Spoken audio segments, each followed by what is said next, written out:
Waalaikumsalam. Shalom, Om Swastiastu, Namo Buddhaya, Rahayu, salam kebajikan. Pertama-tama, marilah kita panjatkan puji syukur kehadirat Tuhan Yang Maha Esa, bahwa pada malam hari ini, Senin 27 Desember 2021, kita semua bisa berkumpul walaupun lewat online dalam kondisi sehat walafiat. Semoga Tuhan Yang Maha Esa tetap senantiasa melimpahkan rahmat dan hidayahnya kepada kita semuanya. Amin. Saya sapa yang terhormat Bapak Profesor Dr. Purnawan Basundoro M.Hum, selaku Ketua MSI Jawa Timur. Selamat malam, Prof. Selamat malam. Yang terhormat Bapak Muhammad Al-Mahdi, yang sering saya panggil Kohlam. Selamat malam, Kohlam. Selamat malam, Bu. Kohlam ini adalah anggota Cagar Budaya Lasem. Selamat malam juga untuk yang terhormat Bapak Ivan Chen. Selamat malam, Koko Ivan. Selamat malam, Bu Lili. Anak muda yang kreatif, mempunyai banyak sekali prestasi. Baik Bapak Ibu, juga akan saya sapa Bapak Ibu peserta webinar di seluruh Indonesia, karena saya tadi share banyak di grup-grup guru sejarah Indonesia. Bapak Ibu guru dari MGMP, aksi yang sangat saya hormati dan saya banggakan. Acara webinar pada malam hari ini tidak begitu formal seperti yang MSI lakukan, karena untuk mengapresiasi pertanyaan dari para peserta, karena temanya hari ini menarik karena membuat game sejarah, juga membuat semacam souvenir ya dari kopi lelet yang nanti akan dibawakan oleh Kohlam. Baiklah, akan saya bacakan susunan acaranya. Yang pertama adalah pembukaan, yang kedua nanti adalah kita mendengarkan lagu Padamu Negeri, kemudian sambutan dari Ketua MSI Jawa Timur, yang keempat adalah pemaparan materi, yang kelima adalah tanya jawab, yang terakhir adalah penutup. Acara pertama, marilah kita buka sesuai dengan agama kita masing-masing. Semoga acara webinar ini bisa bermanfaat untuk kita semua. Juga titip salam kepada Bapak Ibu semuanya untuk turut mendoakan saudara-saudara kita yang sekarang ini sedang diuji oleh Tuhan Yang Maha Esa. Semoga Tuhan Yang Maha Esa memberikan jalan terbaik untuk saudara-saudara kita. Doa dimulai.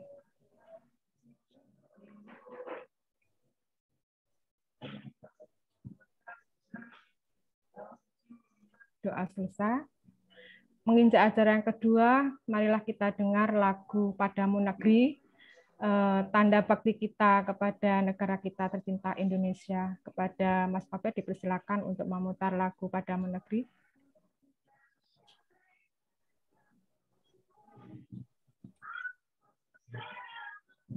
Bentar, ya.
terima kasih Mas Obed. Lagu Padamu Negeri memberikan motivasi kepada kita semua untuk senantiasa berbakti kepada negeri. Acara berikutnya adalah sambutan dari Ketua MSI Jawa Timur kepada Bapak Profesor Dr. Purnawan Basundoro, M.Hum, dipersilakan.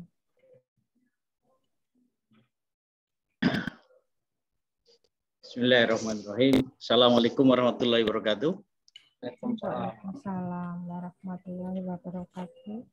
Yang saya hormati Mas Muhammad Al-Mahdi dan Mas Ivan, ya, yang pada malam hari ini akan menjadi pemantik diskusi rutin kita. Yang saya hormati juga rekan-rekan semua yang pada hari ini berkesempatan hadir untuk berbincang-bincang dengan MSI Jawa Timur. Pertama, marilah kita panjatkan puji syukur kehadirat Allah Subhanahu wa Ta'ala yang telah memberikan rahmat dan hidayah pada kita, sehingga pada malam hari ini kita bisa bertemu di Zoom dalam keadaan sehat. Kegiatan ini merupakan diskusi rutin, ya, seminar rutin yang dilakukan oleh MSI Jawa Timur. Ini yang kesekian kalinya itu, ya, sejak pandemi, diskusi kita lakukan melalui Zoom. Dan pada malam hari ini tema diskusi kita sangat menarik, yaitu mengembangkan kreativitas bernilai jual melalui belajar sejarah. Nah, ini artinya bahwa sejarah itu bukan hanya sebagai narasi-narasi yang hanya dibaca saja, tetapi mengacu kepada apa yang pernah disampaikan oleh Pak Profesor Kunto Wijoyo, itu ya, sejarawan kita almarhum. Beliau mengatakan bahwa sejarah itu juga memiliki nilai pragmatis atau fungsi pragmatis, gitu ya. Jadi bukan hanya berupa narasi-narasi yang hanya dibaca, tetapi belajar sejarah itu juga hendaknya bisa mengambil manfaat, ya, manfaat pragmatis yang langsung bisa diimplementasikan dalam kehidupan sehari-hari. Nah, di sini misalnya Mas Muhammad Al-Mahdi, beliau kebetulan aktivis, gitu ya, aktivis heritage di Lasem, yang sehari-hari menggeluti aktivitas yang kaitannya tentu saja dengan sejarah, ya, terkait dengan bangunan-bangunan yang ada di sana, dan mengaitkan sejarah ini dengan kopi lelet khas Lasem, gitu ya. Nah, dari di tangan orang kreatif, gitu ya, semacam Mas Al-Mahdi ini, ternyata ya kopi itu bisa menjadi salah satu media dalam mengembangkan sejarah, gitu ya. Nah, ini yang tentu saja aspek-aspek kreatif yang semacam ini tentu harus dimanfaatkan, ya. Artinya dalam belajar sejarah itu ada dua hal. Di satu sisi kita bisa memahami masa lalu, di sisi yang lain kita juga bisa memanfaatkan sejarah untuk hal-hal yang misalnya mendatangkan uang dan lain sebagainya. Nah, sementara Mas Ivan misalnya ini salah satu orang kreatif, ya, dalam bidang sejarah dengan memanfaatkan aplikasi sistem informasi.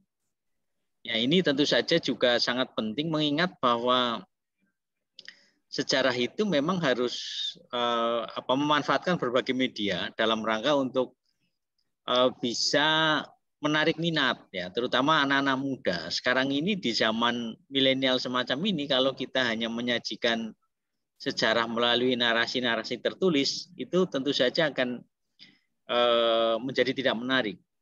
Sejarah itu materinya tidak menarik, ya, dalam tanda kutip, ya. Kalau kemudian disajikan dengan model-model yang tidak menarik, wah, itu akan semakin ditinggalkan.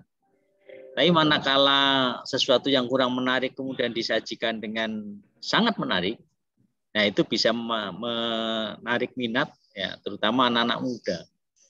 Nah, dua pembicara ini nanti masing-masing akan berbicara sesuai dengan tema yang telah saya sebutkan tadi, dan tentu saja nanti silahkan mendiskusikan ini ya dengan terbuka demi kemajuan ilmu sejarah. Ke depan saya kira seperti Pak Khotib yang sehari-hari menggiati ya persoalan sejarah, ini juga nanti kami beri kesempatan juga untuk menceritakan pengalaman sehari-hari kaitannya dengan sejarah.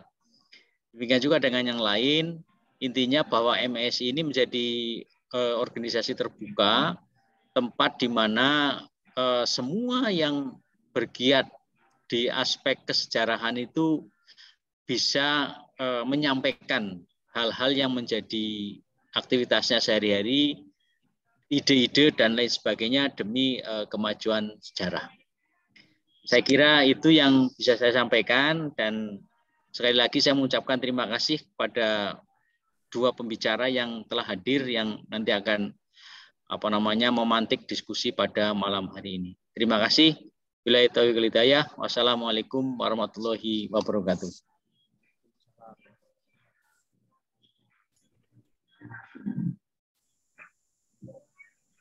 Suaranya masih mute, Bu Lili.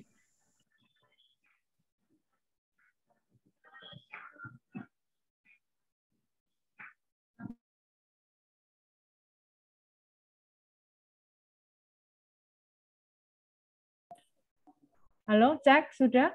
Sudah, ya, sudah. Ya. Terima kasih Prof. Sambutannya pada webinar malam ini. Semoga apa yang disampaikan oleh Kohlam dan Koko Ivan, sengaja saya panggil begitu supaya kita tampak beda ya, Bhinneka Tunggal Ika kita akan tampak kelihatan, hanya itu saja sebenarnya. Semoga nanti kita menjadi insan-insan yang kreatif bila itu dimungkinkan untuk sebagai profesi yang bisa mendatangkan nilai jual, itu kita bersyukur sekali karena tujuannya adalah kita memberikan keterampilan kepada anak didik. Baiklah Bapak Ibu, acara selanjutnya adalah pemaparan materi yang akan dipandu oleh Ibu Dinar MPD. Kepada Ibu Dinar MPD dipersilakan. Assalamualaikum warahmatullahi wabarakatuh. Selamat petang Bapak Ibu semuanya. Saya sebelumnya izin dulu untuk off kamera karena sinyalnya agak kurang mendukung. Jadi kalau misalnya saya pakai kamera, suara saya hilang atau saya yang malah kelempar dari Zoom. Sebelumnya terima kasih untuk kesempatan yang telah diberikan kepada saya untuk memandu diskusi pada malam hari ini. Sekaligus terima kasih kepada Ketua MSI Profesor Purnawan Basudoro yang sudah memberikan kami wadah untuk berkreasi dan juga menyampaikan aspirasi terkait kesejarahan. Juga tidak luput terima kasih kepada kedua pemateri yang pada malam hari ini akan berbagi dengan kita, yaitu Bapak Muhammad Al-Mahdi dan juga Ko Ivan Chen. Ya, saya ngikutin pembawa acara karena biar lebih akrab di antara kita semua. Sebelumnya izinkan saya untuk membacakan kurikulum vitae dari pemateri yang pertama, karena pemateri yang pertama yang akan menyampaikan materinya adalah Bapak Muhammad Al-Mahdi. Beliau beralamat di Lasem, Kabupaten Rembang, Jawa Tengah. Lahir pada tanggal 14 Juni tahun 1976, sekarang aktif dan tergabung di Yayasan LKCB atau Lasem Kota Cagar Budaya, SI Garda Indonesia, Pelestari Pusaka di Lasem, dan kegiatan utamanya adalah sebagai pemandu wisata di Kota Lasem. Saya ini biasanya kenal Lasem nih dari dosen-dosen saya sebagai penghasil dari batiknya juga Pak. Jadi saya baru tahu kalau kopi sekarang. Ada kopinya. Baik, kepada Bapak Muhammad Al-Mahdi dipersilakan untuk memberikan materinya, dan juga kepada panitia saya mohon bantuannya untuk membantu menampilkan materi yang akan disampaikan oleh beliau. Kepada Bapak Muhammad Al-Mahdi dipersilakan. Ya. Terima kasih. Assalamualaikum warahmatullahi wabarakatuh. Sebelumnya saya ucapkan terima kasih kepada MSI yang telah memberi kesempatan saya pada malam ini. Mungkin teman-teman di grup ini mungkin masih ada yang belum tahu Lasem ya. Lasem merupakan sebuah kota kecil kecamatan di Kabupaten Rembang di sebelah barat Tuban dan di sebelah timur Kota Pati. Kalau ditempuh dari Surabaya ke Lasem naik Sinar Mandiri kira-kira 5 jam. Jadi Lasem itu ada laut, ada sawah, dan juga pegunungan. Jadi mata pencaharian masyarakat Lasem ada yang nelayan, ada yang petani tambak. Kalau musim kemarau mereka petani tambak ikan, tapi kalau musim hujan petani tambak ikan, kalau kemarau tambak garam. Jadi ada yang di sawah dan ada yang di ladang pegunungan Lasem. Dan sebagian masyarakat Lasem berprofesi sebagai sopir karena di Lasem banyak pengusaha angkutan. Nah, terus sebagian ada yang ibu-ibu, ada yang pembatik. Nah, kalau ibu-ibu pembatik ini kalau musim hujan beliau terjun di sawah bertani. Tapi kalau musim kemarau beliau ini membatik. Nah, terus pusat perekonomian Lasem berada di jalur Jalan Raya Dendeles. Jadi kota Lasem itu hidup 24 jam. Nah, sebelum saya cerita tentang sejarah kopi lelet, karena ini grup masyarakat sejarah Indonesia, kami akan membacakan sedikit tentang silsilah Bri Lasem, silsilah kerajaan Lasem menurut kitab Bada Santri ya. Jadi Lasem dulu merupakan sebuah kerajaan yang luas wilayahnya meliputi Sedayu, Pajang sampai Pacitan. Jadi kerajaan Lasem itu berada di Krian sebelah timur alun-alun kota Lasem berjarak 200 meter. Nah, di sebelah tenggara bekas kerajaan Lasem ada Balai Kambang dan ada Kamala Putri, Taman Kamala Putri. Di setiap kerajaan Lasem itu sangat tertata rapi ya, makmur. Di sudut-sudut jalan ditanami pohon beringin dan di depan rumah dulu ada sepasang pohon kelapa gading. Rumah-rumah pejabat Lasem dulu terbuat dari kayu jati, bagian depan atapnya berbentuk limas dan bagian belakang berbentuk joglo. Nah, Lasem dipimpin seorang ratu yang bernama Dewi Indu atau Sri Rajasa Dwi Tendu Dewi atau terkenal dengan Bri Lasem, bersuamikan Raja Sawardana. Nah, Bri Lasem atau Dewi Indu memimpin Lasem tahun 1351.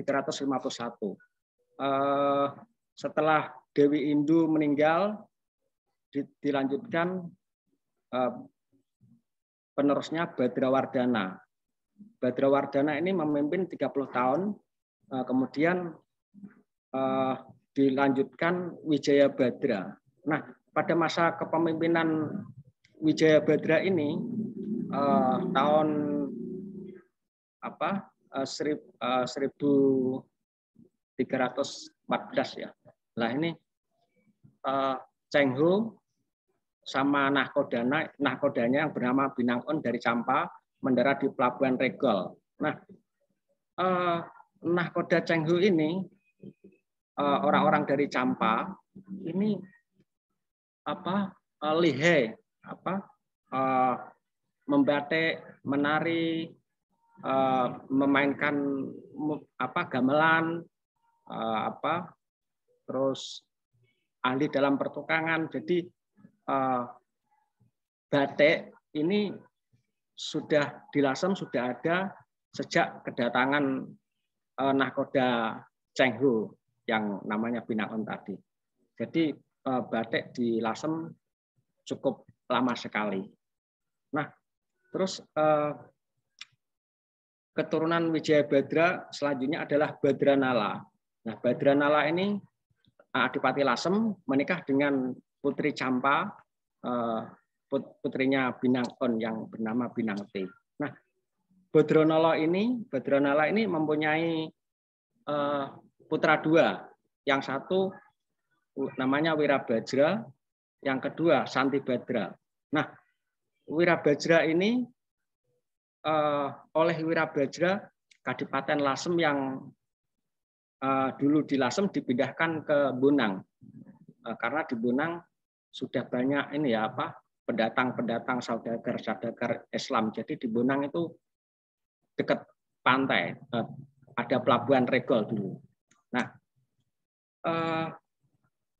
Wirabajra meninggal menjabat 5 tahun dan meninggal, terus digantikan putranya yang bernama Wironegoro. Nah, oleh Wironegoro ini Lasem dijadikan agama Islam dijadikan agama resmi kadipaten. Jadi dulu Lasem dikuasai oleh keluarga kerajaan yang beragama Siwa, Buddha. Nah, pada kepemimpinan Wironegoro ini Lasem diresmikan Islam dijadikan agama resmi kadipaten. Nah, Wironegoro ini diambil menantu oleh Raden Patah mendapat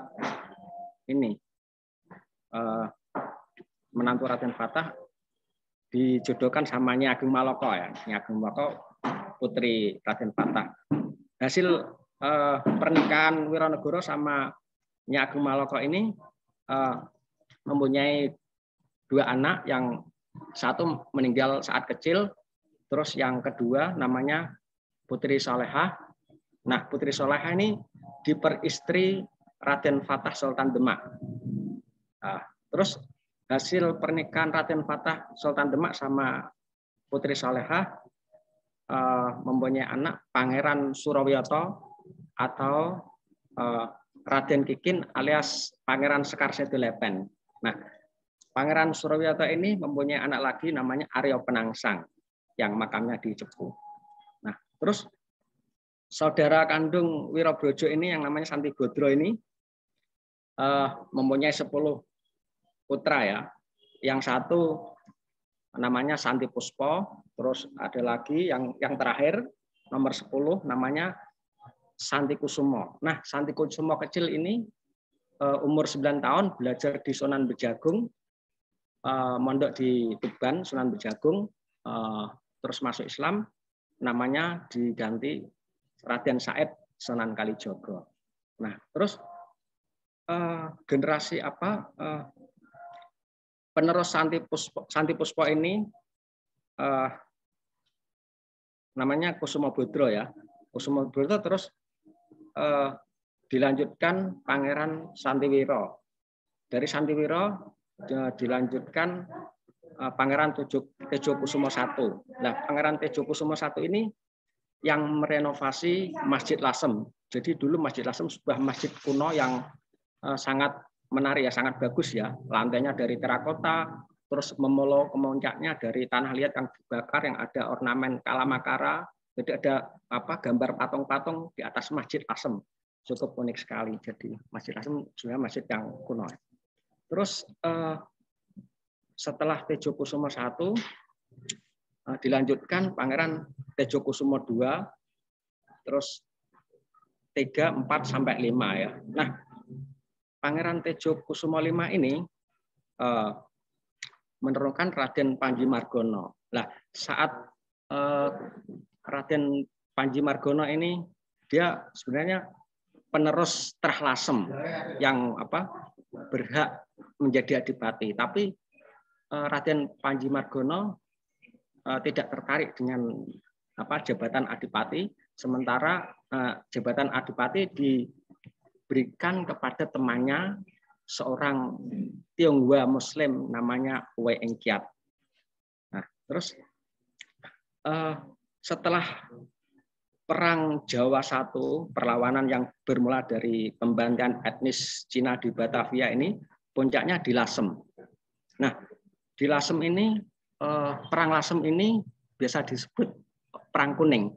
Nah, Perang Kuning ini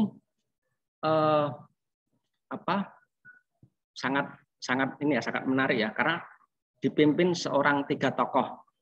Pertama dari kalangan santri, kedua dari kalangan priayi, dan ketiga dari etnis Tionghoa. Jadi 3 etnis itu bersatu melawan Belanda. Jadi dari etnis santri dipimpin Kiai Ali Badawi, pengasuh pondok pesantren Purikawa. Terus dari kalangan bangsawan dipimpin Raden Panji Margono, dan dari kalangan etnis Tionghoa dipimpin tadi Adipati Tionghoa Muslim yang namanya Wei Engkiat. Jadi 3 tokoh itu memimpin Perang Lasem. Terus dengan keberhasilannya laskar-laskar Cina yang bergabung dengan Laskar Pribumi berhasil menghancurkan benteng komuni Belanda di Rembang berhasil menghancurkan benteng komuni Belanda di Rembang. Dan atas keberhasilannya laskar-laskar Cina tadi, masyarakat Tionghoa Lasem memberikan hadiah sebuah monumen yang berbentuk kelenteng di Desa Babakan. Nah, kelenteng itu tersimpan 3 arca, 3 patung ya. Pertama patungnya Wei Engkiat, terus patungnya Tan Kewi, terus patungnya Raden Panji Margono. Jadi yang Kiai Ali Badawi tidak dipatungkan karena Muslim. Jadi masyarakat Tionghoa Lasem menghormati. Nah, sosok bangsawan Raden Panji Margono ini sangat dihormati, sangat sampai dianggap dewa bagi masyarakat Tionghoa Lasem. Terus berikutnya kemudian berganti generasi dan berpuncak pada Perang Diponegoro yang disebut Perang Jawa II ya. Nah, tentu VOC bangkrut. Nah, untuk mengisi kas VOC ini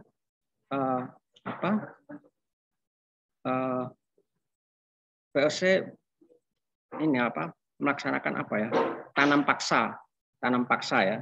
Nah, sejak tahun 1830 tanam paksa yang diwajibkan di Rembang adalah kopi. Jadi daerah Rembang ini sangat cocok ditanami kopi. Soalnya pegunungannya di atas 500 mdpl. Kalau tidak salah pegunungan Lasem itu 863 mdpl. Jadi cocok untuk kopi ya. Jadi kopi yang ditanam di pegunungan Lasem ini di sekeliling gunung ya, ada berapa kecamatan, termasuk Lasem sendiri, Kecamatan Sluke, Kecamatan Sedan yang di penyangga-penyangga pegunungan Lasem ini masih tersisa tanaman kopi. Jadi kalau kemarin saya jalan-jalan, ternyata banyak kebun kopi di pegunungan Lasem masih banyak. Nah, terus ini selanjutnya penemu kopi lelet ya. Jadi ada seorang kalau Lasem menyebutnya Wak itu kalau orang tua di Lasem ya menyebutnya Wak. Ada yang namanya Wak Mudi, Pak Mahmudi. Beliau seorang pekerja pembuat batu bata merah, di Desa Sumbergirang ya, sekitar tahun 1960-an lah. Saat istirahat, siang sama sore mereka mampir istirahat di warung kopi. Dan Wak Mudi ini secara iseng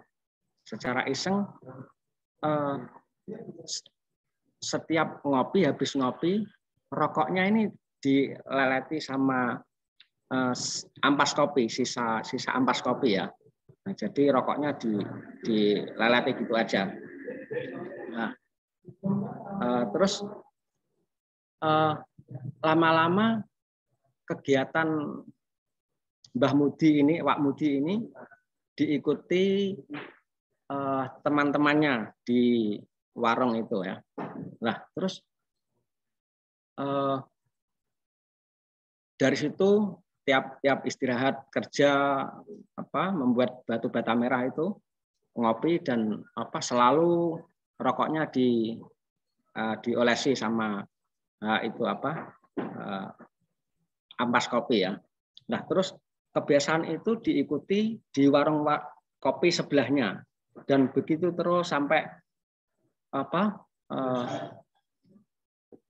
hobinya Wak Mudi ini diikuti banyak orang. Nah, terus di awal tahun 90-an lah ini ada satu perusahaan rokok ya yang tertarik terus mengadakan event ngelelet di Lasem.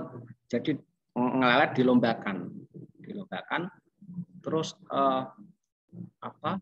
tahun segitu 90 akhir banyak anak-anak SMA yang mulai merokok. Nah, terus saat itu warung-warung kopi ini banyak yang menjamur. Jadi mulai bisnis usaha warung kopi di Lasem mulai banyak. Jadi nah terus jadi yang dulunya hanya rokok cuman diolesi sama ampas kopi, kemudian ini ada kemajuan sedikit. Nah, Lasem kan kota batik ya. Jadi yang batik yang biasanya dituangkan ke dalam lembar kain sekarang dituangkan di sebatang rokok. Jadi rokok dibatik sedemikian rupa, hingga kelihatan menarik ya kayak ini ya. Ini batik di rokok ya. Nah, manfaatnya rokok yang dilelet ya, yang dibatik ini, pertama bisa menyita perhatian orang. Jadi kalau kita naik bis ya, nah kita merokok pasti sebelah kanan kiri atau kita jalan-jalan di tempat umum, nah kita menghisap rokok seperti ini, pasti orang akan tersita perhatiannya.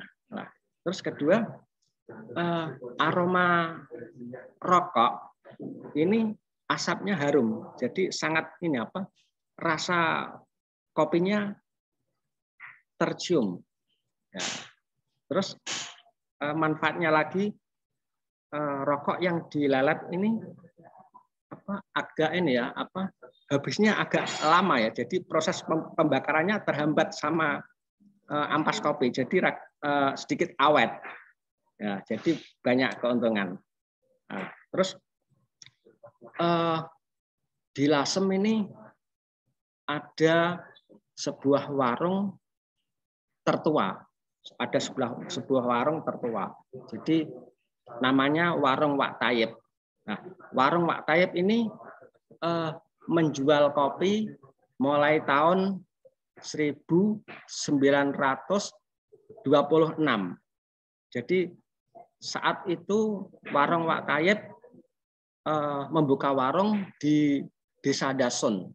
Desa Dasun adalah terkenal pusat galangan kapal di Lasem. Jadi Desa Dasun merupakan galangan kapal mulai zaman kerajaan Majapahit sampai Belanda. Jadi Lasem dulu merupakan sebuah ini ya, kota galangan kapal. Nah, setelah Belanda bubar meninggalkan Lasem, tentu pabrik kapal di Dasun berhenti. Nah, setelah berhenti, dulu kan warung kopi Wak Taib ini kan melayani para pekerja pembuat kapal. Nah, setelah pabrik kapal tutup, warungnya pindah di rumah di Jalan Kajar, arah Pegunungan Lasem. Nah, setelah pindah di rumah ini sampai sekarang warung kopi tetap buka, diteruskan sampai ke Cicitnya.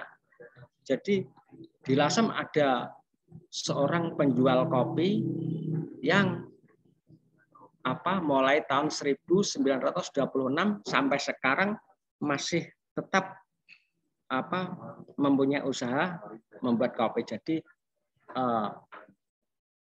jualan kopi tertua di Lasem. Nah, dari warung situlah terciptanya proses ngelelet. Di Lasem, di rokok. Dan aktivitas ngelelet ini sekarang sudah menyebar di daerah-daerah lain, meluas di daerah-daerah lain. Jadi kalau kita datang ke Lasem, jalan-jalan ke Lasem, kita banyak sekali sangat mudah menemukan warung kopi. Jadi setiap berapa meter kita akan ketemu warung kopi.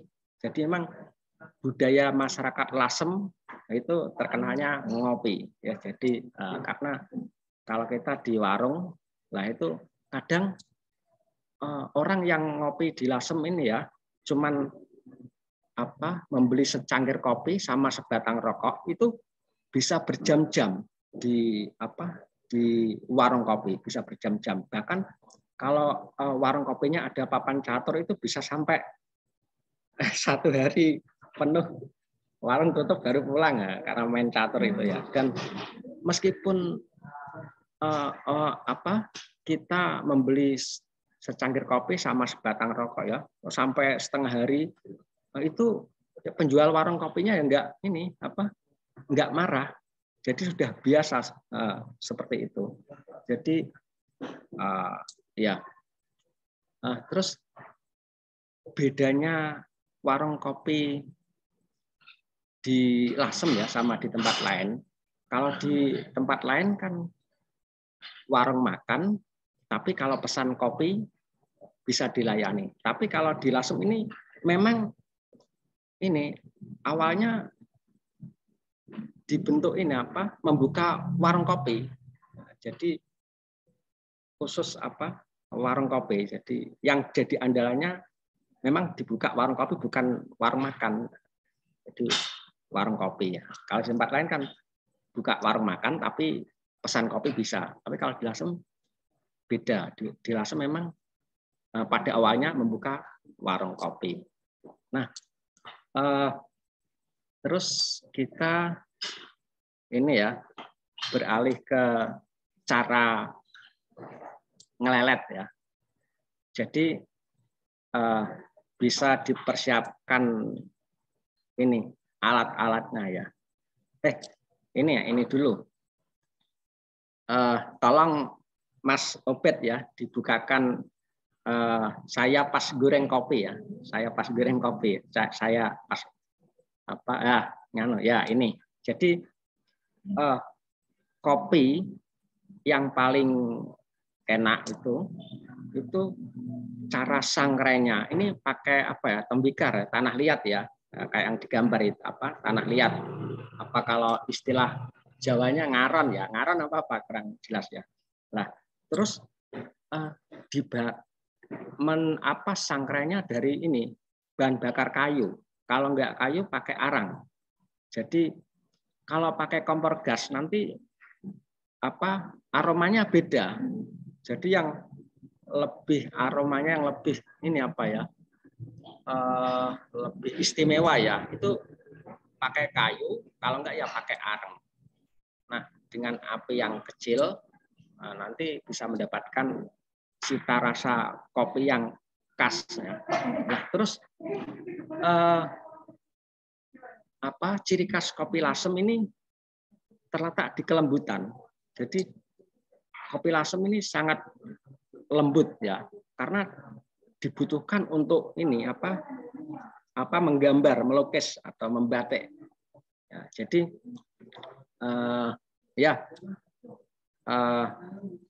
ini tolong ditampilkan ini gambar selanjutnya.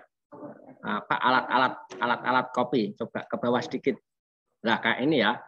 Kita pertama membutuhkan tisu. Nah, tisu ini untuk peresapan jadi gini, cara minum kopi masyarakat Lasem ya,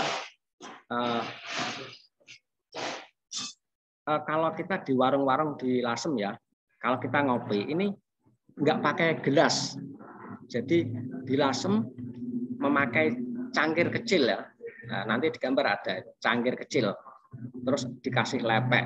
Nah, setelah ini kopi disajikan terus diaduk, kita tinggal ngobrol sebentar. Kita tinggal ngobrol sebentar supaya mengendap ampas-ampas yang kasar. Nah, setelah sebentar tinggal ngobrol baru dituang di lepek. Nah, setelah dituang di lepek, kita tinggal ngobrol saja sebentar. Nah, nanti setelah mengendap di lepek, baru kita minum. Terus nanti kalau sudah habis, tinggal sedikit, sisa kopi yang ada di lepek ini dikasih tisu. Jadi ngambil tisu sekitar 30 cm, dilipat-lipat, terus ditaruh di lepek, nanti kan airnya meresap, terus tinggal sisa kopi kering ya, tinggal ampas kopi yang kering. Nah, nanti terus dikasih susu kental, ya coba. Nah dikasih ini susu kental ya, terus diaduk-aduk nanti seperti tinta ya, Nah, fungsi susu ini sebagai perekat ampas kopi ke batang rokok ya. Nanti kalau sudah jadi dikasih sudah diresap pakai tisu kering, dikasih susu, diaduk seperti tinta ya. Kira-kira buat melukis enak lah, jangan terlalu encer dan jangan terlalu kental. Nah ini. Terus setelah itu kalau ada yang ini selain susu kental manis bisa dikasih gula Jawa yang dihaluskan. Nah, terus setelah itu siap untuk melukis ya. Nah, alat-alat yang dibutuhkan ya kayak ini ada sandaran ya, ada sandaran rokok. Jadi nanti kalau sudah dilelet, ini disandarkan biar nanti keringnya enak. Terus ada lagi tadi ini cara membatiknya ya. Lah ini pakai korek kayu ya, korek jas ya. Nah, korek ini ya. Jadi korek dinyalakan terus diremas-remas pucuknya sampai runcing ya. Nah, sampai runcing seperti ini, diupayakan yang runcing kayak bolpen ya. Nah, terus kalau sudah langsung rokok dipegang, terus ini udah korek ini dipakai untuk melukis ya, dipakai untuk membatik.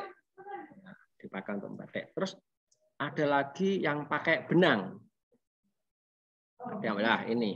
Jadi kita ngambil benang sekitar 0,5 meter ya. Ini kebetulan saya zoom di warung di Museum Lasem, di depan beranda Museum Lasem, tapi ada warung kopinya, tapi tadi nggak dipersiapkan. Pak Mahdi izin mengingatkan ini waktunya Ya. tinggal 3 menit lagi. Oh iya, mungkin cukup, ini kan terakhir ya. Jadi benang 1,5 meter dicelupkan di lepek tadi, terus dipasang melingkar di batang rokok, terus ditarik. Nanti setelah ditarik nanti muncul muncul kayak olesan-olesan yang sangat menarik.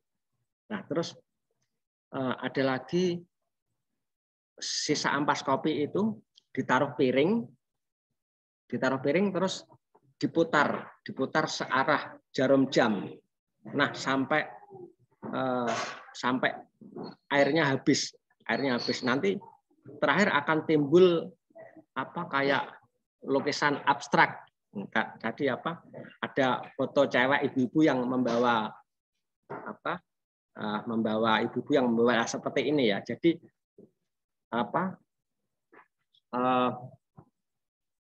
ampas kopi ini ditaruh di piring terus diputar sampai habis. Nanti setelah habis pinggirnya diusap pakai tisu. Nah, nanti kadang membentuk kayak tulisan Jawa, tulisan Arab. Nah, sangat menarik lah. Nah, biar awet ini bisa dikasih clear pilok clear ya untuk pengawetan. Nah, kalau sudah ini bisa dipajang di ruang tamu seperti itu. Jadi jadi seperti itu cara melelet di batang rokok ya. Jadi minum kopi dituang, diminum, nanti airnya dikasih tisu, habis setelah dikasih susu, terus supaya ini seperti tinta ya, terus baru dipakai untuk membatik di rokok. Kira-kira seperti itu, mungkin sudah agak paham ya. Ya, oke. Gimana, cukup waktunya? Sudah cukup, menarik sekali. Tadi cukup diterima. Saya awalnya mikir buat apa ya ini rokok dibatik-batik gitu. Ternyata memang ada fungsinya ya Pak untuk mengeluarkan aroma rokok. Iya. Biar lebih harum karena bercampur dengan kopi. Baik, terima kasih Pak Mahdi. Untuk Bapak Ibu, sesi pertanyaannya akan kita lakukan nanti terakhir saja setelah pemaparan dari Ko Ivan. Untuk selanjutnya materi dari Ko Ivan tentang pembuatan game sejarah. Nah, kepada Ko Ivan bisa mempersiapkan diri. Sebelumnya saya ingin membacakan kurikulum vitae dari beliau.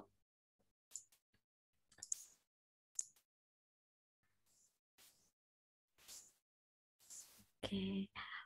Ko Ivan Chen, current professionnya atau profesi terkininya adalah founder dan CEO dari Ananta Rupa Studio dan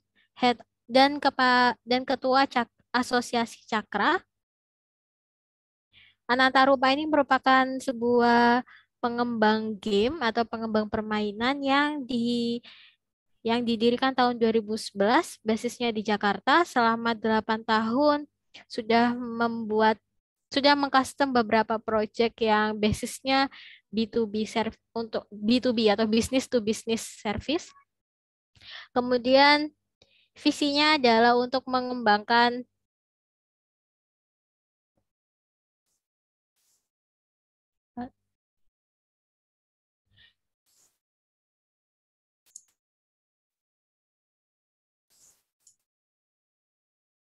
suara saya kedengeran nggak ya? Kedengeran. Oke, sorry. Tadi kayak hilang sebentar. Visinya untuk ikut dalam pengembangan teknologi di Indonesia. Kemudian working experience-nya dari 2018 sudah menjadi fight choreographer di film Gundala. Bener ya ini film Gundala? Kemudian action, wah keren banget. Tahun 2010 sampai 2015 menjadi action director untuk Holy Bastard Production. Kemudian tahun 2008 sampai 2010 juga sempat menjadi production designer RMV Pictures. Tahun 2013 sampai sekarang dan 2011 sampai sekarang adalah Shiv Cipta Karsa Adikarya atau Cakra, kemudian founder of CEO Ananta Rupa Studio.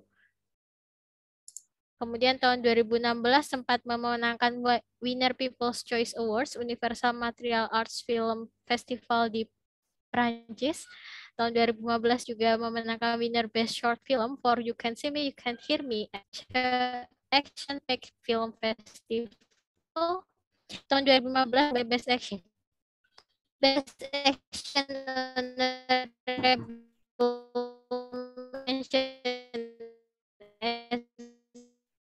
on Film Festival dan tahun 2015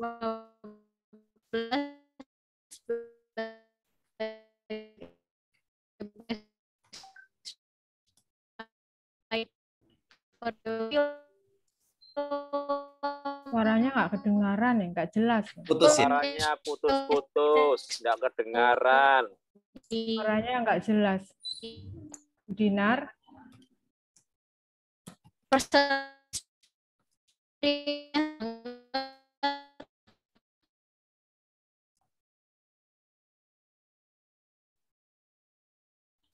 Dinar, suaranya terputus.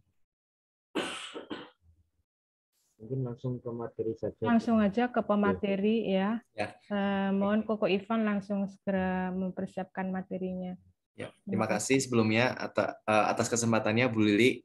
Mungkin saya tadi agak menambahkan materi dikit supaya ngasih konteks ini apa hubungannya game sama budaya gitu ya.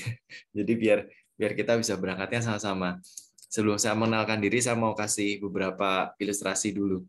Nah, industri kreatif ini sebenarnya di luar udah mulai disebut sebagai IP atau content industry. Itu apa sih? Jadi kalau kita lihat kenapa kita udah gembar-gembor tentang industri kreatif udah zamannya Bu Marika Pangsu, tapi kita belum kemana-mana karena kita nggak pernah mengklasterin ini. Jadi di industri sektor industri kreatif di Indonesia itu harusnya dibagi berdasarkan ada tiga klaster utama, yaitu barang, jasa, dan IP. Dan selama Bekraf berdiri, mereka nggak paham tuh IP itu apa. Jadi mereka bingung ini. Dan kalau di luar negeri yang namanya industri kreatif itu ya cuma di klaster IP. Klaster barang dan jasa ini nggak pernah masuk di industri kreatif. Kenapa? Karena ini adalah industri biasa. Jadi kalau fashion, kuliner, dan sebagainya itu kalau di luar tempat ya industri biasa, industri konvensional. Yang namanya industri kreatif itu harus berhubungan sama naratif, yaitu ada karakter, ada cerita. Nah, kita selalu bahas ya industri 4.0. Ini saya juga kita juga coba lakukan telaah nih kenapa bisa ada industri 4.0 gitu. Dan kita selalu mengambil bagian tengah ini seolah kayak semua negara di dunia itu ngalamin. Enggak, iterasi industri ini atau iterasi teknologi ini hanya diambil oleh McKinsey dari studi yang dilakukan di Jerman. Yang memang negara Jerman itu mengalami iterasi industri ini, ya kan? Tapi sebelum iterasi industri atau industrial ekonomi ini, kita ngalamin masanya agriculture ekonomi, di mana setiap peradaban lah ya, setiap negara itu, setiap peradaban itu membutuhkan natural resources hasil bumi. Nah, disinilah kita pernah jaya di masa era Sriwijaya dan Majapahit, kita pernah menguasai jalur rempah istilahnya. Kalau kita bilang jalur rempah sekarang mereka selalu melihatnya ke Banda. Oh enggak, dulu tuh jalur rempah modern tuh setelah Portugis datang. Kalau sebelumnya jalur rempah klasik itu udah ada ratusan tahun bahkan ribuan tahun sebelum Masehi, di mana tercatat kayak kita mengekspor kapur barus ke Mesir buat mumi, terus kemudian cengkeh juga diekspor ke Cina. Yang nyatet bukan kita, yang nyatet bangsa Cina, dicatat di naskah-naskah Cina, karena cengkeh itu cuma ada di Sulawesi. Nah, waktu akhir tahun 1400 yang saya bilang kita tuh selalu terlena dengan bujuk rayu orang bule itu kayak gini, karena industri 4.0 ini nggak ada yang ngerti sama sekali di Indonesia, tapi kita semua pakai istilahnya. Jadi industri 4.0 ini sebenarnya yang dikutip sama McKinsey aja salah. Dia nyebutnya awalnya dari mesin uap. Oh enggak. Industri 4.0 saya pernah bilang itu salah total. Kenapa? Karena mulainya itu bukan 1.700, tapi 1.400. di mana di akhir abad ke-15 di 470-an itu ada mesin cetak pres pertama di Gutenberg di Jerman yang kemudian menghasilkan koran pertama di dunia. Nah, mesinnya Gutenberg ini, mesin cetak pres ini pakai manusia tuh, pakai orang mesinnya. Jadi hanya alat mekanik yang buat ngepres. Jadi yang kayak dipakai buat batik, nyetak batik secara pres ya, itu sama. Nah, di saat yang sama, kalau kita mau lihat, Majapahit itu baru membangun candi terakhirnya Majapahit tuh di Suko sama Ceto di Solo. Jadi kita bisa lihat karena nggak ada komunikasi, nggak ada berita, koran aja baru ditemu di Jerman kan. Jadi kita nggak tahu kalau di Jerman udah nyetak koran, di kita bikin beritanya tuh dengan cara bikin candi dan mahat relief. Dan ini yang membuat selama iterasi industri kita Indonesia tuh nggak ngalamin. Jadi ngapain kita sekarang ikut-ikutan industri 4.0? Kenapa? Karena kita pabrik chip aja nggak ada di Indonesia. Dulu waktu Pak Sudomo tahun 80-an ada kesempatan buat menjadi leader di Asia Tenggara aja nggak diambil karena harus perintahnya dari Pak Soeharto adalah harus membuat pabrik yang padat karya. Industri yang berbasis teknologi itu nggak akan padat karya. Kenapa? Karena ini kita lihat ya dari industri 0.0 ini dibutuhkan semua manusia, semua tenaga manusia. Kemudian waktu iterasi pertama industri 1.0 ini mesin uap, jadi butuh orang lebih sedikit karena yang kerja mostly mesin, ya kan? Terus kemudian pada waktu industri 2.0 waktu ada listrik, makin dikit lagi orang yang dibutuhin tapi harus makin ahli. Dan iterasi ini berulang. Pada 3.0 ada komputerisasi, ada otomatisasi, dan akhirnya industri 4.0 tujuan akhir 4.0 adalah menghilangkan lapangan pekerjaan. Contohnya, di Tangerang sudah ada 2 pabrik yang full jalan pakai robot. Jadi nggak dibutuhkan buruh lagi. Dan kalau itu semua industri sudah menggunakan robot atau artificial intelligence, maka iterasi industri ini sudah complete its loop istilahnya, menyelesaikan lintasannya, ya kan? Karena revolusi industri ini diciptakan untuk sebenarnya untuk membuat industri itu berjalan dengan lebih efisien dan menghasilkan lebih banyak dan menghasilkan lebih banyak hasilnya, tapi memerlukan tenaga kerja lebih sedikit. Itu tujuannya. Nah, di sisi lain, di negara lain, itu muncul namanya kreatif ekonomi. Ini pertama kali muncul mungkin di Jepang, tapi pertama kali yang mencetuskan ada kreatif ekonomi itu di Inggris. Nah, Indonesia tuh ngelihatnya di Inggris terus nih, saya juga nggak tahu. Ide Kementerian Kebudayaan sama Pariwisata dipisah aja itu juga karena kita ngelihat ke Inggris. Padahal beda gitu konteks Inggris sama Indonesia. Di negara lain di Asia Pasifik ya, namanya pariwisata itu selalu di bawah Kementerian Kebudayaan, Ministry of Culture, sampai ke Cina, sampai ke Jepang, sampai ke Korea juga sama. Nah, itu yang bikin sekarang Indonesia tarik-tarikan tuh antara budaya dan tourism. Nah, di industri kreatif ini yang utama adalah gimana kita merubah nilai-nilai budaya menjadi sesuatu yang mempunyai nilai ekonomi. Nah, gitu. Jadi ini contohnya, ini tahun 74 di Jakarta, kita nggak mau barang-barang Jepang, terus kemudian 30 tahun kemudian tiba-tiba anak-anak muda kita merayakan festival kebudayaan Jepang. 17 Agustusan aja nggak seramai ini ribuan orang nih di Jakarta loh. Dan itu yang saya sebut sebagai diplomasi budaya. Jadi Jepang itu pernah melakukan diplomasi budaya pada waktu dia menghilangkan satu kelas. Jadi kalau kita ngomong di Indonesia ada catur warna, di Jepang ada 4 kelas, di Cina ada 4 pilar, sama. 4 tatanan sosial kita, ya kan? Dan mereka bersikeras gimana memperkenalkan kembali nilai budaya mereka melalui mereka mengimpor Bushido ini tahun 1908, kemudian nggak berhasil karena waktu itu pendidikannya masih rendah, kemudian dia membuat biografi Musashi tahun 1911 juga nggak berhasil.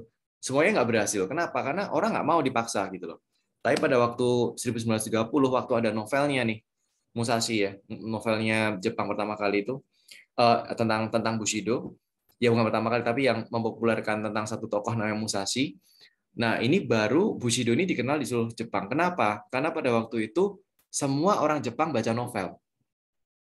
Jadi ini yang kita sebut sebagai diplomasi budaya. Dan sisanya adalah kita lihat Jepang mampu bangkit sampai Perang Dunia dan sebagainya, menjadi bangsa yang didaya. Nah, bentuknya sendiri juga berubah. Ini Musashi yang asli, tua, botak, gendut gitu, pendek. Ini Musashinya Yoshikawa Eiji. Jadi garang, terus rambutnya nggak pernah cukuran gitu, berotot, ya kan, gempal, sesuai dengan image orang Jepang tentang gimana sih jadi seorang ahli perang gitu.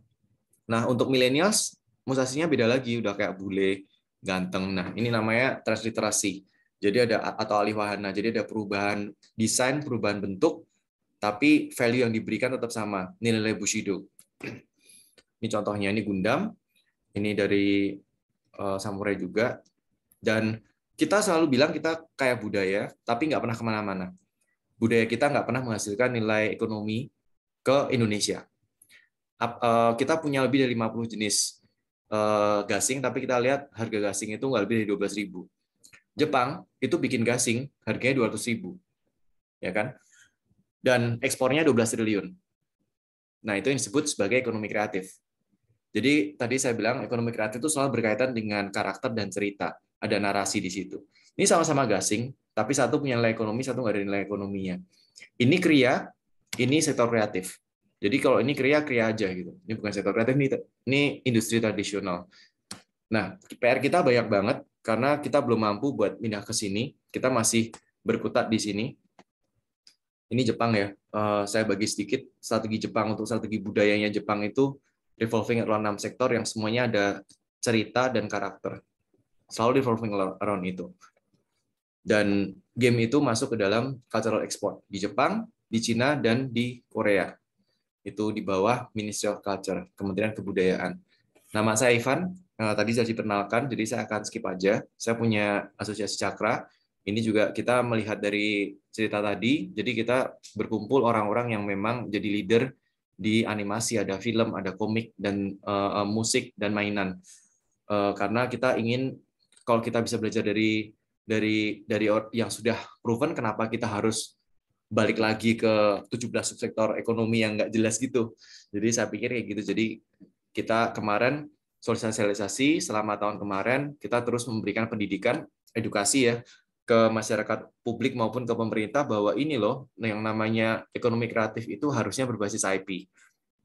Dan ini anggota-anggota kita, mereka berprestasi semua. Ini ada Caravan Studio yang bikin visual development berbagai film di dalam dan luar negeri gitu. Terus kemudian ada yang pernah ikut bikin Iron Man dan sebagainya di tempat kita. Kemudian ada Elwin, ini orang Semarang tapi berkarirnya di Eropa. Jadi konsernya di Eropa mostly. Kita kumpul untuk bikin Lokapala. Ceritanya gitu. Kenapa? Karena ini sesuatu yang masif buat kita. Nah, game yang saya buat Lokapala ini memang tadinya hanya untuk Indonesia, masa nggak punya game yang bisa bertanding di e-sport sih gitu loh. Kenapa kita bikin Lokapala kayak gitu? Jadi kita akhirnya bikin Lokapala ini karena kita sudah menebak bahwa 3 tahun yang akan datang, karena kita dulu waktu pertama kali bikin game Lokapala ini pengen bikin itu 2017. Jadi kita bikin itu 3 tahun. Idealnya 100 orang, tapi kita kemarin mulai dengan 30 orang, sampai sekarang baru 60 orang lah. Jadi masih kurang banyak banget. Nah, ini kita ingin memenuhi memang game ini, game yang paling banyak dimainkan sekarang. 67% e-sports itu genre-nya MOBA. Jadi kalau di game itu sama kayak film, ada genre-nya. Kemudian Lokapala ini berasal dari balustrada terluarnya Borobudur. Ini relief yang paling nggak pernah dibahas, nggak ada kajiannya sama sekali. Jadi kita tertarik kenapa sampai ada relief paling luar yang biasa disebut dengan Lokapala ini di Borobudur gitu. Dan kenapa Lokapala? Karena ternyata terminologi Lokapala ini terkenal sampai ke seluruh negara di Asia Pasifik. Jadi di tiap negara tuh kayak di Thailand ada Lokaban, di Cina ada Setatianwang, di Jepang ada Shiteno, di Korea ada Sacheonwang, itu semua ngomongin tentang Lokapala, dan itu karena pengaruh besar kebudayaan Nusantara zaman itu, yaitu pada saat puncak-puncaknya Vajrayana Buddhism ya, yang pusatnya di Borobudur. Gitu. Dan bahkan kemarin kita nemu salah satu manuskrip tertua di Jepang yang bilang bahwa Kukai, pendiri Shingon Buddhism di Jepang ya, pendiri Buddhism di Jepang istilahnya, dia mencatat semua, dia ketemu sama salah satu pendeta dari Jawa waktu dia belajar ke Cina, dan dia mencatat semuanya itu, dan jadi kita bisa lihat Buddhismnya Jepang itu sebenarnya niru pola pemikiran para pendiri Candi Borobudur ini. Jadi makanya kalau kita nonton Naruto, ada Mudra dan sebagainya, terus kemudian ada Jujutsu Kaisen di Netflix, itu semua sebenarnya akarnya dari kita. Tapi karena kita nggak pintar buat bikin cerita, akhirnya yang bikin cerita orang Jepang gitu. Nah, ini 8 nilai yang diturunkan dari situ. Jadi dari Lokapala di Borobudur, kemudian ada Astadipala di Prambanan karena itu suami istri, dan menunjukkan bahwa dulu udah kita apa istilahnya nilai yang ditulis oleh Empu Tantular di Sutasoma itu berakar dari situ juga, dan bahwa kita sudah punya apa namanya Bhinneka Tunggal Ika itu udah dari sejak zaman dulu gitu loh. Dan karena Empu Tantular Empu Prapanca sama Mada ini muridnya Raja Patni, Gayatri Raja Patni, dan Raja Patni ini juga anaknya Kertanegara yang praktek Buddhismenya juga Vajrayana, sama kayak di Borobudur juga, dan itu ditulis juga di Negara Kertagama buku 77, di mana ada tulisan desa-desa yang beraliran Vajrayana yang harus dilindungi kan. Salah satunya adalah Budur gitu. Dan kita bisa lihat Borobudur tuh masih ada di abad ke-14. Nah, 8 nilai ini namanya Astabrata, ditulis di abad ke-10. Dan ini nggak ada di cerita aslinya Ramayana, dan ini semua terinspirasi dari nilai-nilai pelindung tadi. Jadi kalau Jepang tadi bangkit dengan Bushido-nya, 7 nilai Bushido, kita punya 8 nilai kepemimpinan atau 8 nilai kesatria ini. Yang kemudian kita cari tokoh-tokoh yang kita perkenalkan lewat game kita itu yang mempunyai nilai-nilai ini gitu. Jadi kayak ada Jino gitu, Jino Dara ya nama aslinya Gajah Mada. Terus kemudian ada Guning, ini juga dua, sebenarnya ini harusnya trio, satu lagi Raden Mas Said. Ini Xiao Pancang, Raden Mas Garendi, Pangeran Solo ya Mangkurat 5 atau Sunan Kuning, sama Raden Mas Said Mangkunegaran 1. Tapi kita ambil Guningnya karena kita mau ada satu chemistry yang kita mau angkat di situ. Ini 300 tahun sebelum Sumpah Pemuda, dan ini perangnya perang Gere Pacinan itu skalanya kemarin waktu kita hitung 10 kali lipat lebih besar daripada perang Diponegoro sebenarnya. Dan ini menarik karena ada proses akulturasi budaya di situ. Kita lihat silat yang paling lama pun ya, misal kayak Panglipur dan sebagainya itu cara hormatnya itu masih cara hormatnya ilmu yang diturunkan sama si Xiao Pancang gitu. Jadi kayak kita lihat ada banyak hasil akulturasi budaya yang sangat kental di culture kita dari sini. Dan kemudian ada Tarja, Raja Majapahit yang sebenarnya paling berjasa ya, karena dia mampu. Jadi Tarja ini saya nggak pakai nama gelarnya Tribuna Wijatunggadewi karena Tarja waktu naik jadi raja itu dia bukan siapa-siapa. Dia waktu itu hamil muda, terus dia harus menyelesaikan banyak carut-marutnya Majapahit karena banyak pemberontakan dan terpecah belah dan sebagainya. Dia juga belum terlalu proven ya kan, karena udah banyak pemberontakan.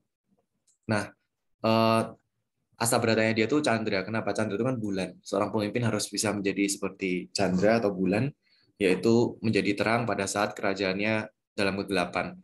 Dan the rest is history. Sebenarnya kan Hayam Wuruk tuh nggak pernah memerintahkan. Yang memerintah tuh pada zamannya Hayam Wuruk tuh juga Tarja gitu. Jadi yang dia punya visi melanjutkan kakeknya bersama dengan Jinodara ya, karena si Gajah Mada ini juga kakeknya juga Kertanegara, untuk menyatukan seluruh Nusantara dengan cara memperkuat maritimnya.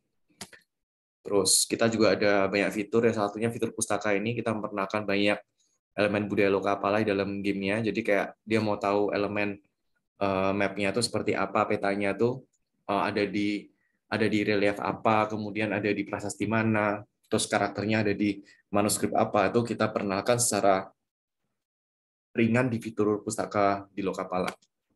Ini mapping budaya kami. Yang mapping ini nggak pernah dilakukan. Jadi biasanya kalau studi atau kajian sejarah atau arkeologi atau filologi itu biasanya terbelenggu dengan konteks inclusivity. Jadi kita coba mencoba lebih lebar lagi. Jadi kemarin waktu kita studi tentang Borobudur itu kita nanti tahun depan bakal ada satu buku yang kita bakal rangkai namanya Mandala Borobudur. Itu kita bakal lihat jangkauan pengaruh Nusantara tuh sampai ke Asia Pasifik, sampai ke Cina, bahkan sampai ke Korea, sampai ke Jepang, sampai ke Kamboja itu ada prasastinya Sailendra dan sebagainya gitu, sampai ke India bahkan. dan itu menarik. Jadi kita kemarin sudah masuk di PON sebagai salah satu game lokal di sana, salah satunya. Nah, kenapa game gitu loh? Game ini pada saat pandemi itu ternyata berkembangnya jauh pesat ya. Jadi pesat banget, bahkan 4 kali lipat dari film. Dan game ini sudah ada sejak lama sebenarnya. Kita bilang game baru-baru ini enggak kok. Game ini kalau kita lihat yang namanya Ludus itu dari zaman dulu tuh ada. Jadi zaman Gladiator ada. Ini game tertua di dunia namanya Senet. Ini selalu ada di kuburan raja-raja Mesir. Jadi kalau kita lihat ada Senet nih, umurnya udah 5.000 tahun. Di Persia ada Backgammon. Ini Mehen di Mesir juga. Kemudian ada Go 4.000 tahun yang lalu. Kemudian yang kita mainkan sampai sekarang di Indonesia itu Caturangga dari India. Dan sekarang ternyata bahkan kemajuan teknologi pun juga memakai game untuk melakukan simulasi. Jadi ini Bill Gates, kemudian Elon Musk, semuanya heavily investing di games. Dan sekarang e-sports itu juga masuk di situ. Karena kalau kita lihat dari game-game yang sifatnya fisik jadi Olimpik, kemudian game yang sifatnya strategi akhirnya jadi e-sports. Kayak gitu. Ini marketnya 4 kali lipat film dan animasi digabung. Gitu. Dan nilainya besar sekali ya, kayak Mobile Legends yang biasa dimainin sama anak-anak itu barusan dibeli sama TikTok itu 60 triliun. Terus Korea sendiri ternyata ekspor utamanya itu adalah game. 11 kali lipat dari K-pop musik. Dan gamenya Korea itu ekspornya nilainya 100 kali lipat dari industri filmnya dia. Jadi kalau baca berita yang paling baru kemarin di Arirang, itu Korea lagi nge-push gamenya, gitu, game industrinya. Dan bahkan dipakai buat hadiah diplomasi dari Prime Ministernya Poland ke Obama. Besar sekali. Dan kita ada namanya Undang-Undang Pemajuan Kebudayaan. Ini saya pakai buat gimana kita bisa membuat budaya kita. Jadi anak-anak kita tuh sebenarnya generasi muda kita tuh bukan nggak cinta budaya, tapi karena budaya kita tuh nggak sanggup menjadi relevan sama mereka. Jadi mereka nggak tahu relevansinya lagi. Dan tugas kita sebagai generasi muda, gimana supaya mereka tuh terjembatani gitu. Nah, anak-anak sekarang medianya, jadi kalau kita lihat game ya, ini salah satu datanya. Pemain game di Indonesia ini dari 2018 sampai 2020 itu ada kenaikan 40 juta orang. Dan kemarin dari data terbaru di Kemenkomarves per bulan November itu 150 juta orang. Artinya apa? Lebih dari setengah penduduk Indonesia itu main game. Jadi kalau dulu zaman Jepang dulu mediumnya adalah novel, ya kan, yang sempat ditolak juga karena dianggap anak-anak mudanya itu kecanduan novel. Sekarang konteksnya tuh game. Nah, masa anak-anak kita disuruh baca buku? Itu sudah nggak relevan. Mereka lebih banyak belajar dari main game daripada mereka baca buku soalnya zaman sekarang. Terus ini data-data lain lagi. Besarnya berapa sih industrinya di Indonesia? 25 triliun. Dan ini kebanyakan impor gamenya, cuman kita yang lokal. Dan pembuatannya berapa? Kadang-kadang ada pertanyaan kan. Jadi pembuatan game itu bisa sampai 5 triliun. Kita bilang kayak ada game di mobile-nya namanya Genshin Impact, itu pembuatannya 1,5 triliun, dibuat dalam waktu 4 tahun, yang kerja 400 orang. 400 orang ini udah punya pengalaman lebih dari 10 tahun. Jadi susah banget buat kita ngejar kalau nggak ada effort dari berbagai elemen ya.